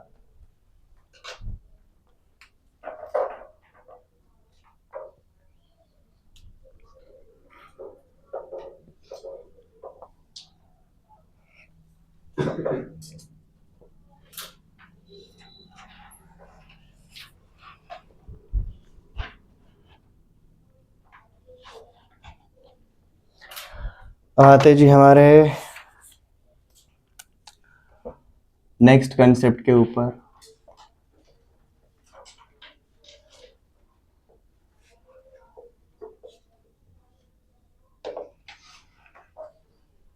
Components of A vector. But अभी हम कौन से डायमेंशन में काम कर रहे हैं? 2D। तो अभी कंपोनेंट्स ऑफ वेक्टर कौन से डायमेंशन में देखेंगे? सिर्फ 2D के लिए ऑब्जर्व करेंगे। ठीक है।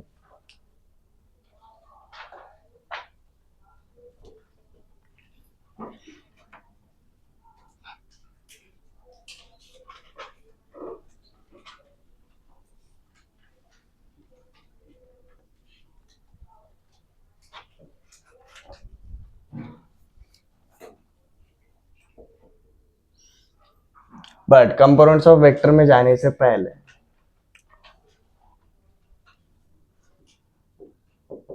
वेक्टर ए, ये जो वेक्टर ए रहेगा ये क्या क्या लेकर आता है जी? ये हमारा एक लेंथ लेकर आता है। वेक्टर ए का लेंथ क्या रहता है? मॉड ऑफ वेक्टर ए रहता है। हम इसका सेंस बता सकते हैं क्या ऐसे ही normally without knowing initial point and terminal point? We can not do that. ये क्लियर है? अगेन ये लेंथ मतलब इस वेक्टर का कौन सा वाला पार्ट है? स्केलर वाला पार्ट है। ठीक है, अब multiplication of a vector with scalar में अगर आपने देखा रहेगा, अगर ये मेरा वेक्टर ए है और तो ये मेरा वेक्टर क्या हो जाएगा? 2 टाइम्स ऑफ वेक्टर ए हो जाएगा, इसका डबल लेंथ अगर रहेगा तो। ठीक है, अब मेरा एक सिंपल क्वेश्चन है, सिमिलरली अगर मैंने एक यूनिट वेक्टर अगर रखा ए कैप मतलब ऐसा वेक्टर जिसका लेंथ इज 1 यूनिट। ठीक है, तो मुझे अगर इसी डायरेक्शन में 3 यूनिट का चाहिए रहेगा तो मैं क्या करूंगा? इस ए कैप को 3 से मल्टीप्लाई करूंगा।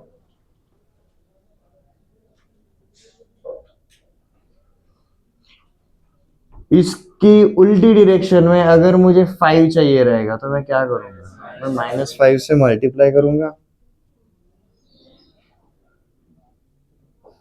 ठीक है, तो हम क्या करते हैं जी? हम हमारा जो भी वेक्टर रहता है उसके कंपोनेंट मतलब यहां पर अगर देखेंगे हम उसके स्केलर एंड डायरेक्शन वाले पार्ट को अलग अलग कर देते हैं।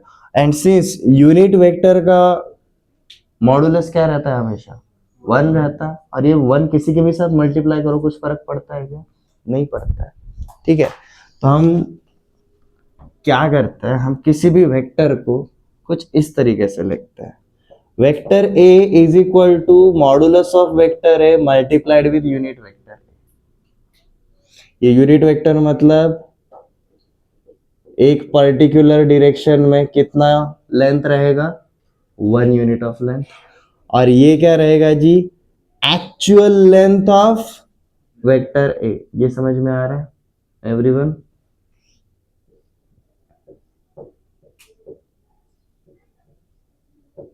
ये मेरा वेक्टर ए बी है और लेट से इसका लेंथ हमने पकड़ लिया जी, कुछ तो यूनिट्स पकड़ के चलते हैं। लेट जैसे इसका लेंथ इज के यूनिट्स।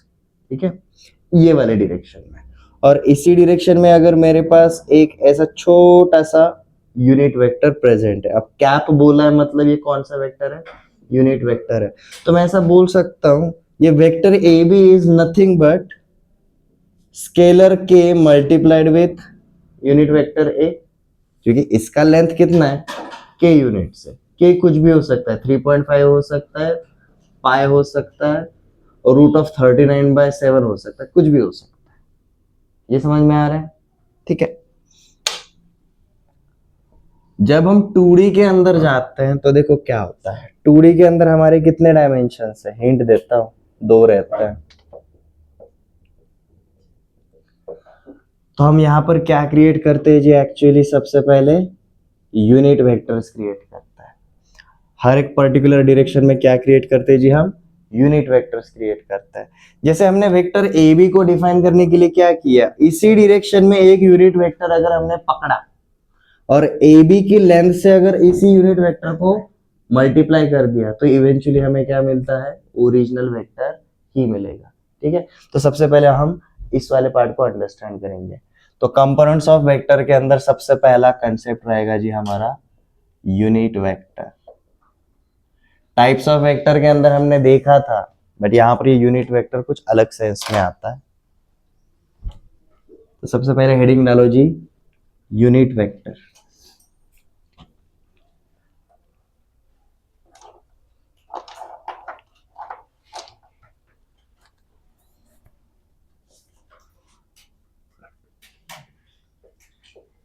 ब्रैकेट में चाहे तो लिख लो जी A cap.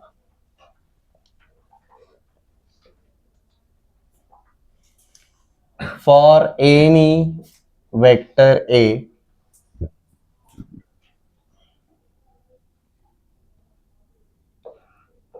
A cap represents A unit vector along direction of vector A. अब देखो इसी का मतलब क्या रहेगा, अगर ये मेरा कोई भी एक वेक्टर ए अगर रहेगा तो ए कैप ये मेरा क्या रहेगा जी, एक यूनिट वेक्टर रहेगा। अलोंग डायरेक्शन ऑफ वेक्टर है मतलब ये दोनों का सेंस सेम रहेगा, ठीक है। अब ये यूनिट वेक्टर ए हम निकाल सकते हैं, फाइंड आउट कर सकते हैं। कैसे? अभी जैसे थोड़ा टाइम पहले हमने एक्सप्लेन किया, इसकी लेंथ से, वेक्टर ए की लेंथ से अगर मैंने वेक्टर ए को डिवाइड किया तो मुझे क्या मिलेगा, यूनिट वेक्टर ए मिलेगा। किसी भी नंबर को सेम नंबर से डिवाइड किया तो कौन मिलता है, 1 मिलता है, ठीक है। हमने पूरे के पूरे वेक्टर को उसकी लेंथ से डिवाइड किया।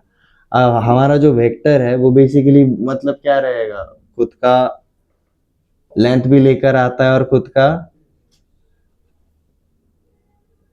डायरेक्शन भी लेकर आएगा। वेक्टर ए, उसको हम क्या करेंगे, उसकी लेंथ से डिवाइड कर देंगे। Length into direction upon length, length length cancel हो जाएगा तो हमें सिर्फ क्या बचेगा, डायरेक्शन। कितना यूनिट, कुछ नहीं है, साथ में मल्टीप्लीकेशन में मतलब कौन है, 1 यूनिट इन दैट डायरेक्शन। ये समझ में आ गया।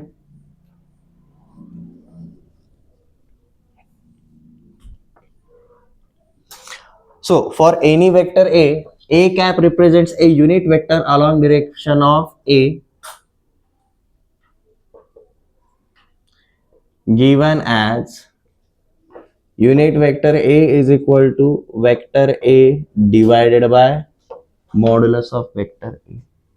इसी को हम चेंज करके ऐसे भी यूज करते हैं कई बार, vector a is represented as modulus of vector a into a cap। मतलब देखो ये जो हमारा एक नॉर्मल वेक्टर है उसको हमने क्या किया जी, उसका मॉड्यूलस अलग कर दिया एंड उसी के डायरेक्शन में हमने क्या बनाया जी, उसका यूनिट वेक्टर बनाया। Force is equal to mass into acceleration. Force was a vector quantity, mass is a scalar quantity, acceleration is vector quantity. Acceleration जिस डायरेक्शन में है उसी डायरेक्शन में फोर्स लगता है। तो अगर मुझे अगर वेक्टर ए पता है तो ये उसका लेंथ है और ये unit length along that direction, ठीक है। ये समझ में आ गया। तो ये दोनों में से कोई भी फॉर्मेट हम यूज कर सकते हैं, ये क्लियर है। हम कभी भी क्या कर सकते हैं, हम कभी भी एक यूनिट वेक्टर फाइंड आउट कर सकते हैं। कैसे? हम किसी भी वेक्टर को उसकी लेंथ से डिवाइड कर देंगे तो हमें क्या मिल जाता है, यूनिट वेक्टर मिलता है। अब ये निकालने की जरूरत क्या है, हमारे 2 डायमेंशन में कितने डायरेक्शंस है, 2 डायरेक्शन है, एक्स एंड वाई। हम क्या करते हैं जी, एक्स डायरेक्शन में एक यूनिट वेक्टर क्रिएट करते हैं, वाई डायरेक्शन में भी एक यूनिट वेक्टर क्रिएट करता है। तो फिर उस डायरेक्शन में जितना भी जाना रहेगा हम सिर्फ किससे मल्टीप्लाई करेंगे, लेंथ से मल्टीप्लाई करेंगे। डायरेक्शन तो पता है, एक्स डायरेक्शन या फिर वाई डायरेक्शन। ये समझ में आ गया। यूनिट वेक्टर ज्यादा हार्ड पार्ट नहीं है, ये सिर्फ इसका ओरिजिन कहां से आया ये समझ लो, ठीक है।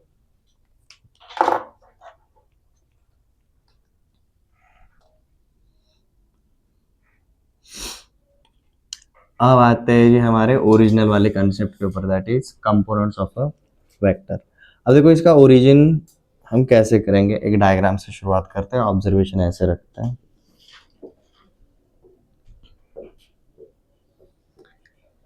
लेट्स जैसे this is my any random point P और मुझे क्या ड्रॉ करना है जी, वेक्टर OP फाइंड आउट करना है, ठीक है। अब मैंने क्या किया जी, ये पॉइंट P से एक परपेंडिकुलर ड्रॉ किया यहाँ पर, लेट्स जैसे दिस इज पॉइंट M। अब मैं वेक्टर OP को ऐसा बोल सकता हूँ, vector OP is nothing but vector OM plus vector MP। Triangle law, triangle law. Vector OP is equal to vector OM plus vector MP। But OM कैसा है, सिर्फ horizontal,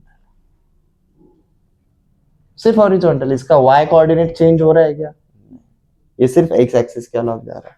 vector MP is exactly vertical, मतलब मैं ऐसा बोल सकता हूँ ये जो वेक्टर ओ एम है, vector O M is along X axis, vector M B is along Y axis. But हम क्या जानते हैं जी, vector OP is equal to vector O M plus vector M P. तो बेसिकली देखो क्या हुआ, आपका ये जो पोजीशन वेक्टर है पी का, it is nothing but one vector along X axis plus one vector along Y axis. ये समझ में आ गया?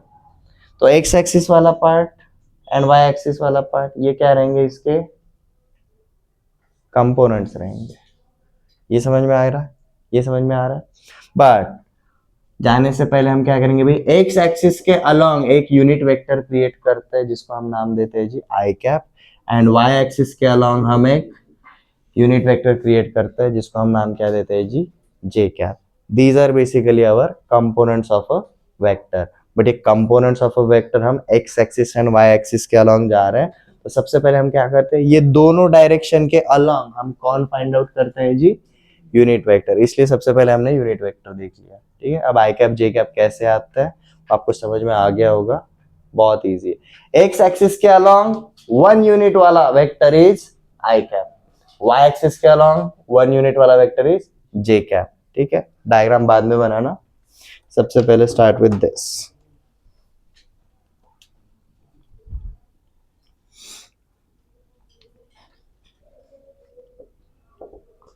यहां से आगे आई कैप जे कैप आने वाला कैसा रहता है, in two dimension Cartesian plane,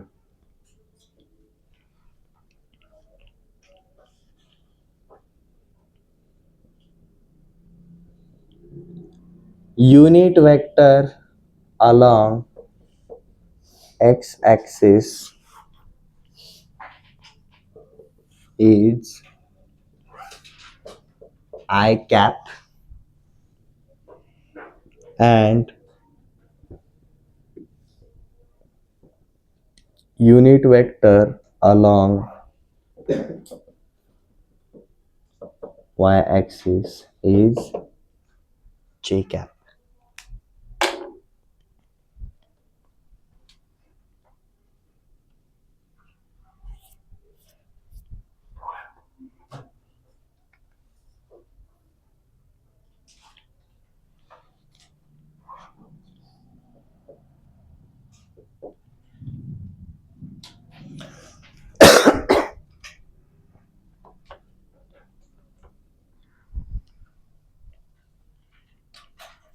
ठीक है, अब इसके बाद हम शुरुआत करेंगे जी हमारे एक्चुअल सेटअप के ऊपर, that is components of vector.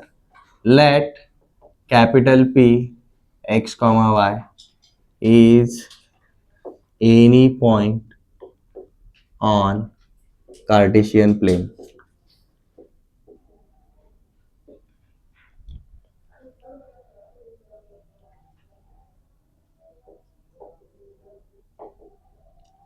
Draw PM perpendicular on x axis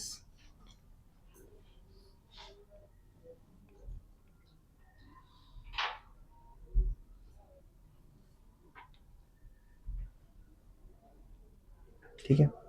तो देखो ये जो हमारा ऑब्जर्वेशन है, तो हमारा जब भी x डायरेक्शन में जो भी कुछ रहेगा, हम डायरेक्शन क्या पकड़ेंगे, x एक्सिस की डायरेक्शन में जो कुछ भी रहेगा लेंथ, लेंथ तो भाई उसका स्केलर पार्ट है, बट डायरेक्शन क्या रहेगा, आई कैप रहेगा।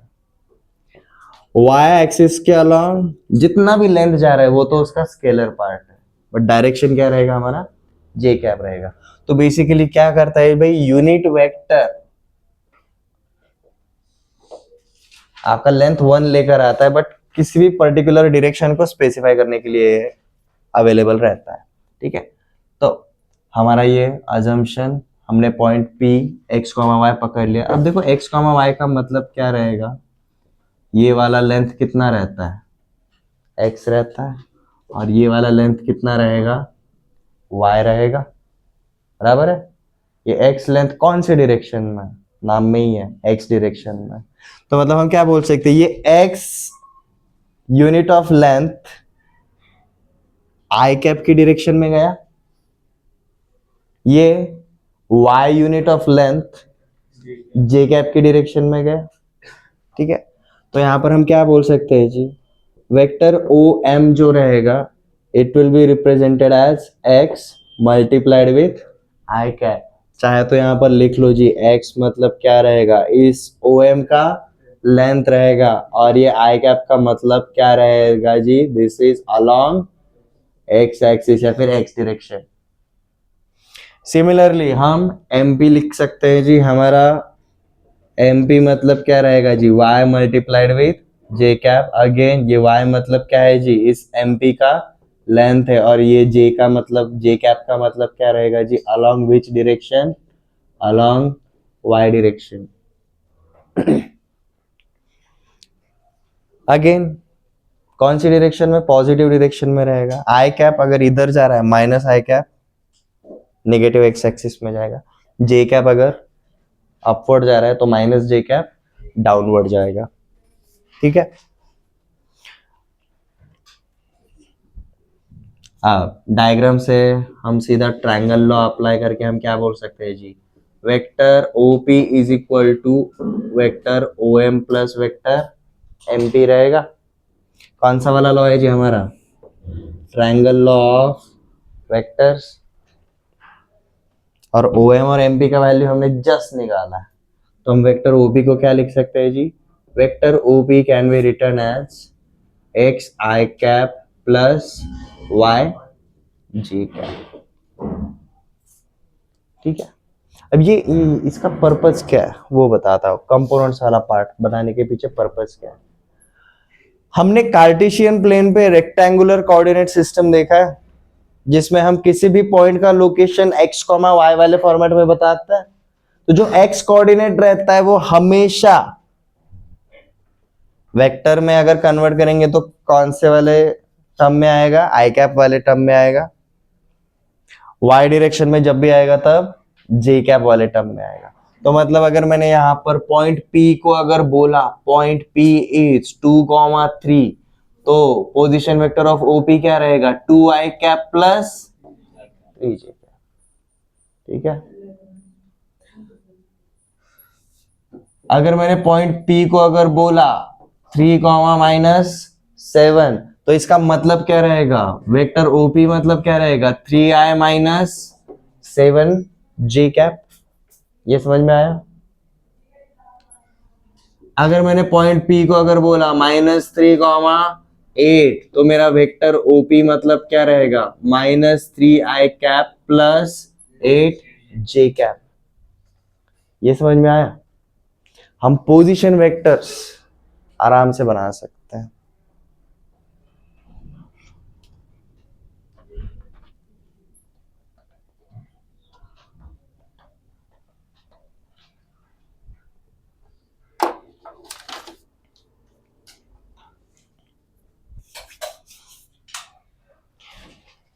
वेक्टर ओपी समझ में आ गया, ओके।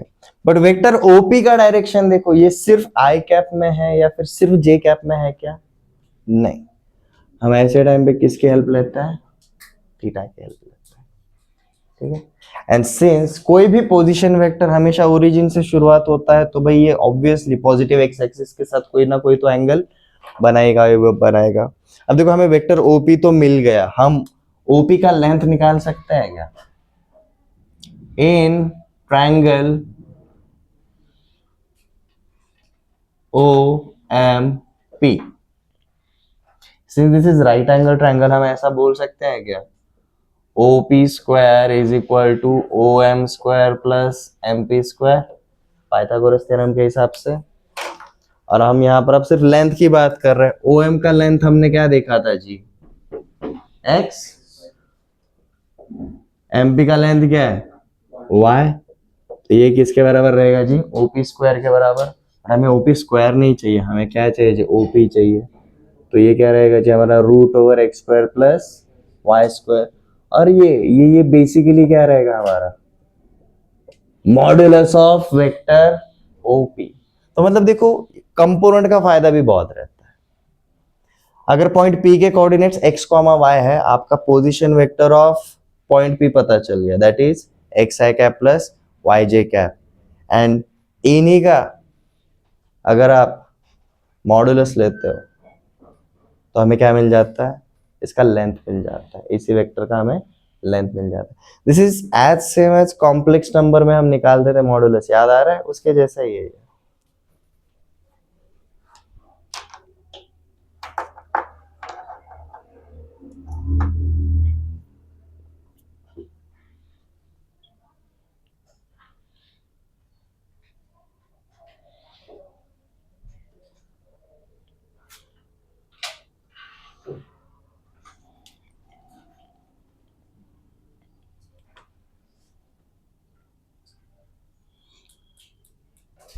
हो गया नोट डाउन? ठीक है,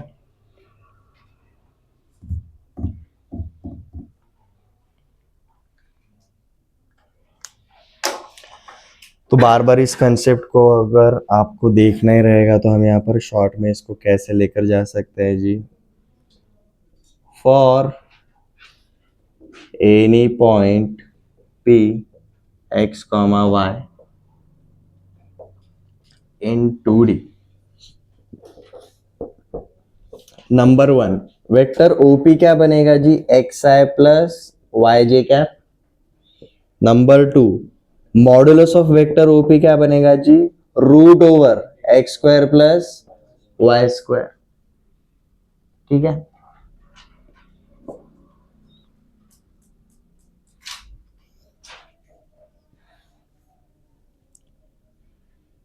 component along x axis i cap का जो साथी रहता है वो रहेगा xi cap. Component along y axis मतलब हमारा क्या रहेगा जी, yj cap. Component of vectors का मेन पर्पस यही है, हमें अब एंड पॉइंट्स अगर रेक्टेंगुलर कोऑर्डिनेट सिस्टम में अगर दिए रहेंगे तो उसको वेक्टर में हम कैसे कन्वर्ट करते हैं, ये समझ में आ गया। रेक्टेंगुलर कोऑर्डिनेट सिस्टम में हमारा x पार्ट था और y पार्ट था। सिमिलरली हमने हमारे कन्वीनियंस के लिए यहाँ पर i cap along x axis निकाला है, j cap along y axis निकाला हुआ। ठीक है, अब ये तो पोजीशन वेक्टर के लिए हो गया भाई। पोजीशन वेक्टर के लिए बहुत इजी है, व्हाट इफ हमें कुछ इस तरीके से दिया रहेगा, this is point P x1, y1 and this is point Q x2, y2। और अब आपको क्या बोला है जी, find out vector PQ। Find out vector PQ हम क्या करेंगे यहाँ पर, सिंपल, हमारा सिंपल वाला फॉर्मूला, वेक्टर PQ मतलब क्या रहता है जी, position vector of Q minus position vector of P। Position vector of Q मतलब क्या है, OQ है, और पोजीशन वेक्टर ऑफ P मतलब क्या है, OP है। और हमने जस्ट कंपोनेंट ऑफ वेक्टर के हिसाब से देखा, किसी भी पॉइंट का अगर लोकेशन दिया रहेगा रेक्टेंगुलर फॉर्मेट में, आई कैप जे कैप लगा दो, वेक्टर बन गया उसका। कौन सा वेक्टर, पोजीशन वेक्टर। आई कैप जे कैप क्या बन गया, पोजीशन वेक्टर। तो पोजीशन वेक्टर ऑफ OQ क्या रहेगा जी, x2 I cap plus y2 J cap, and position vector of OP क्या है जी, x1 I cap plus y1 J cap. अब क्या करना है, आई कैप साथ में आएंगे, जे कैप साथ में आएंगे, x2 minus x1 I cap plus y2 minus y1 J cap. ये क्या बन गया जी, हमारा वेक्टर PQ बन गया। मतलब हम क्या बोल सकते हैं, जो PQ वेक्टर है ना, वो x डायरेक्शन में कितना लेंथ जाता है, x2 माइनस x1 लेंथ जाता है। y डायरेक्शन में कितना लेंथ जाता है, y2 माइनस y1 लेंथ जाता है। तो this is not only about x axis में और y एक्सिस में उसके कंपोनेंट निकाले, हमने एक वेक्टर को बाइफरकेट किया है भाई, आई कैप मतलब सिर्फ यूनिट वेक्टर, बट लेंथ उसका हमें अलग से दिखाई देता है। ये क्लियर है एवरीवन? आज हम यहीं पर रुकते हैं। आज हमने क्या क्या देखा जी, पोजीशन वेक्टर जो कल टॉपिक शुरू किया था उसी को हमने कंटिन्यू किया, कुछ क्वेश्चंस किए, सेक्शन ऑफ फॉर्मूले हमने बेसिकली देखे। कोई वेक्टर बने ना बने, पोजीशन वेक्टर तो हमेशा बनता ही बनता है, ठीक है। सेक्शन फॉर्मूले में हमने ऑब्जर्व क्या किया, भाई जो हमें पहले से फॉर्मूले पता है ये उसी के साथ पैटर्न मैच करता है, तो इट वाज नो ब्रेनर, हमें ज्यादा दिमाग लगाने की जरूरत नहीं थी, ठीक है। आज हमने बेसिकली शुरू किया जी components of a vector in 2D। 2D दो डायरेक्शन है, X direction and Y direction में। तो कंपोनेंट्स ऑफ अ वेक्टर के लिए हमने सबसे पहला कंसेप्ट सीखते हैं जी यूनिट वेक्टर। यूनिट वेक्टर मतलब क्या रहेगा, ऐसा वेक्टर जिसका लेंथ इज 1 यूनिट और एक पर्टिकुलर डायरेक्शन लेकर आएगा, ठीक है। तो हम इस यूनिट वेक्टर को हम यूज करते हैं। इसी की मदद से हमने क्या किया है जी, एक्स डायरेक्शन के अलावा आई कैप एंड वाई डायरेक्शन के अलावा जे कैप, ये रेडीमेड यूनिट वेक्टर्स बना के रखे हुए हैं, ठीक है। अब इनका फायदा क्या होता है, हमें जब भी कोई पॉइंट दिया जाता है तो कौन से वाले फॉर्मेट में दिया जाता है जी, रेक्टेंगुलर कोऑर्डिनेट्स के हिसाब से दिया जाता है, कभी कभी इस हिसाब से दिया जाता है। तो ऐसे टाइम पे ऐसे कोऑर्डिनेट्स को यूज करके हम क्या बना सकते हैं, कभी भी पोजीशन वेक्टर हम क्रिएट कर सकते हैं।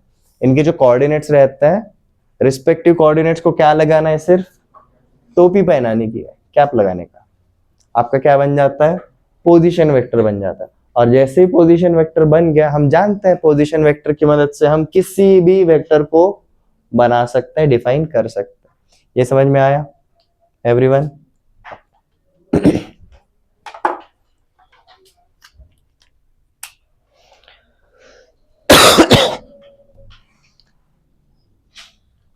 तो आपको होमवर्क के लिए एक छोटा सा टास्क देता हूं।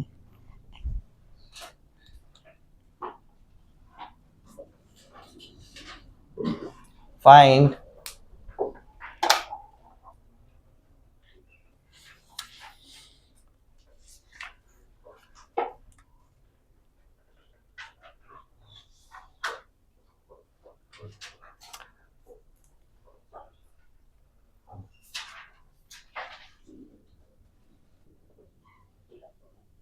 vectors in component form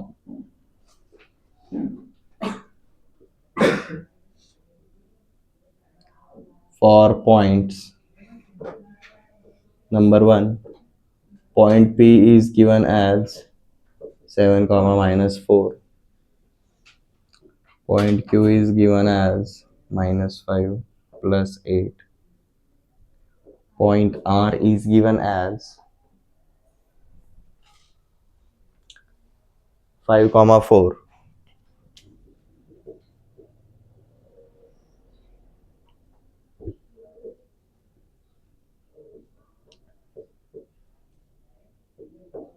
Point S is minus 3 comma minus 8. Vectors in component form क्या रहना है, क्या करना है, सिर्फ कैप लगाने का, ठीक है। बट अगेन प्लीज ये याद रखना, आपको ये कौन से टाइप के वेक्टर्स मिल रहे हैं, बेसिकली पोजीशन वेक्टर्स, क्योंकि ये location with respect to what, ये location with respect to origin है। इसका मतलब initial point is always going to be origin, और अगर इनिशियल पॉइंट ओरिजिन है और टर्मिनल पॉइंट जो कुछ भी है, तो हमारा कौन से टाइप का वेक्टर बनता है, पोजीशन वेक्टर ही बनता है, ठीक है। ओके, अब यहां से आगे हमारा वेक्टर स्ट्रिक्टली चालू होगा। स्ट्रिक्टली मतलब अब तक हम सिर्फ क्या कर रहे थे, डेटा कलेक्ट कर रहे थे। पोजीशन वेक्टर क्या रहता है, सेक्शन फॉर्मूले क्या रहते हैं, कंपोनेंट्स जैसे ही आ जाता है हम डिटेल में कैलकुलेशन के अंदर अब एंट्री करते हैं। अब तक हमारा कैलकुलेशन उतना ज्यादा नहीं था, ठीक है। And this is the main reason कि हम क्या करते हैं भाई, कंपोनेंट फॉर्म के बेसिस के ऊपर आगे कैलकुलेशन करने के लिए जाते हैं। रीजन क्या है, कंपोनेंट फॉर्म की वजह से देखो क्या हुआ, आपके दो डायमेंशन, दोनों के दोनों डायमेंशन सेपरेट हो गए। हमारे हर एक वेक्टर के एक्स एक्सिस के अलोंग एंड वाई एक्सिस के अलोंग दो अलग अलग कंपोनेंट्स निकाल सकते हैं। अब इसका फायदा क्या होता है, हम जब भी ऐसा एडिशन वगैरह करने जाएंगे, फॉर एग्जांपल हमें ओपी क्या मिला जी, वेक्टर ओपी क्या मिला, 7 आई कैप माइनस 4j कैप, और हमें वेक्टर ओ क्यू क्या मिला जी, -5i cap plus 8j cap. अब अगर मुझे इन दोनों का अगर एडिशन अगर करना रहेगा, मतलब वेक्टर पी क्यू मिलेगा या क्यू पी मिलेगा, एडिशन पे कुछ नहीं मिलता है, डिफरेंस में मिलता है, ठीक है। अब लेट जैसे मुझे इन दोनों का अगर एडिशन करना रहेगा तो ऑब्वियसली आई कैप वाले साथ में जाएंगे, जे कैप वाले साथ में जाएंगे, जैसे हमारा कॉम्प्लेक्स नंबर में होता था, addition of two complex numbers, real part का एडिशन होगा और इमेजिनरी पार्ट का एडिशन होगा। और कॉम्प्लेक्स नंबर पे क्या होता था, X axis was real axis, Y axis was imaginary axis, तो उधर एक्स एक्स वाले साथ में जाते थे, वाई वाई वाले साथ में जाते थे, इधर आई कैप वाले साथ में जाएंगे, जे कैप वाले साथ में जाएंगे। There are lots of similarities. ये क्लियर है? तो यहाँ तक रिवाइज कर लो। नेक्स्ट लेक्चर में हम क्या करेंगे जी, हमारा अलजेब्रा ऑफ वेक्टर्स कंप्लीट हो जाता है और हम शुरू करते हैं जी हमारा स्केलर प्रोडक्ट ऑफ वेक्टर्स। ये क्लियर है? Since vector is a part of a straight line, दो वेक्टर्स अलग अलग टाइपोलॉजी लेकर आते हैं।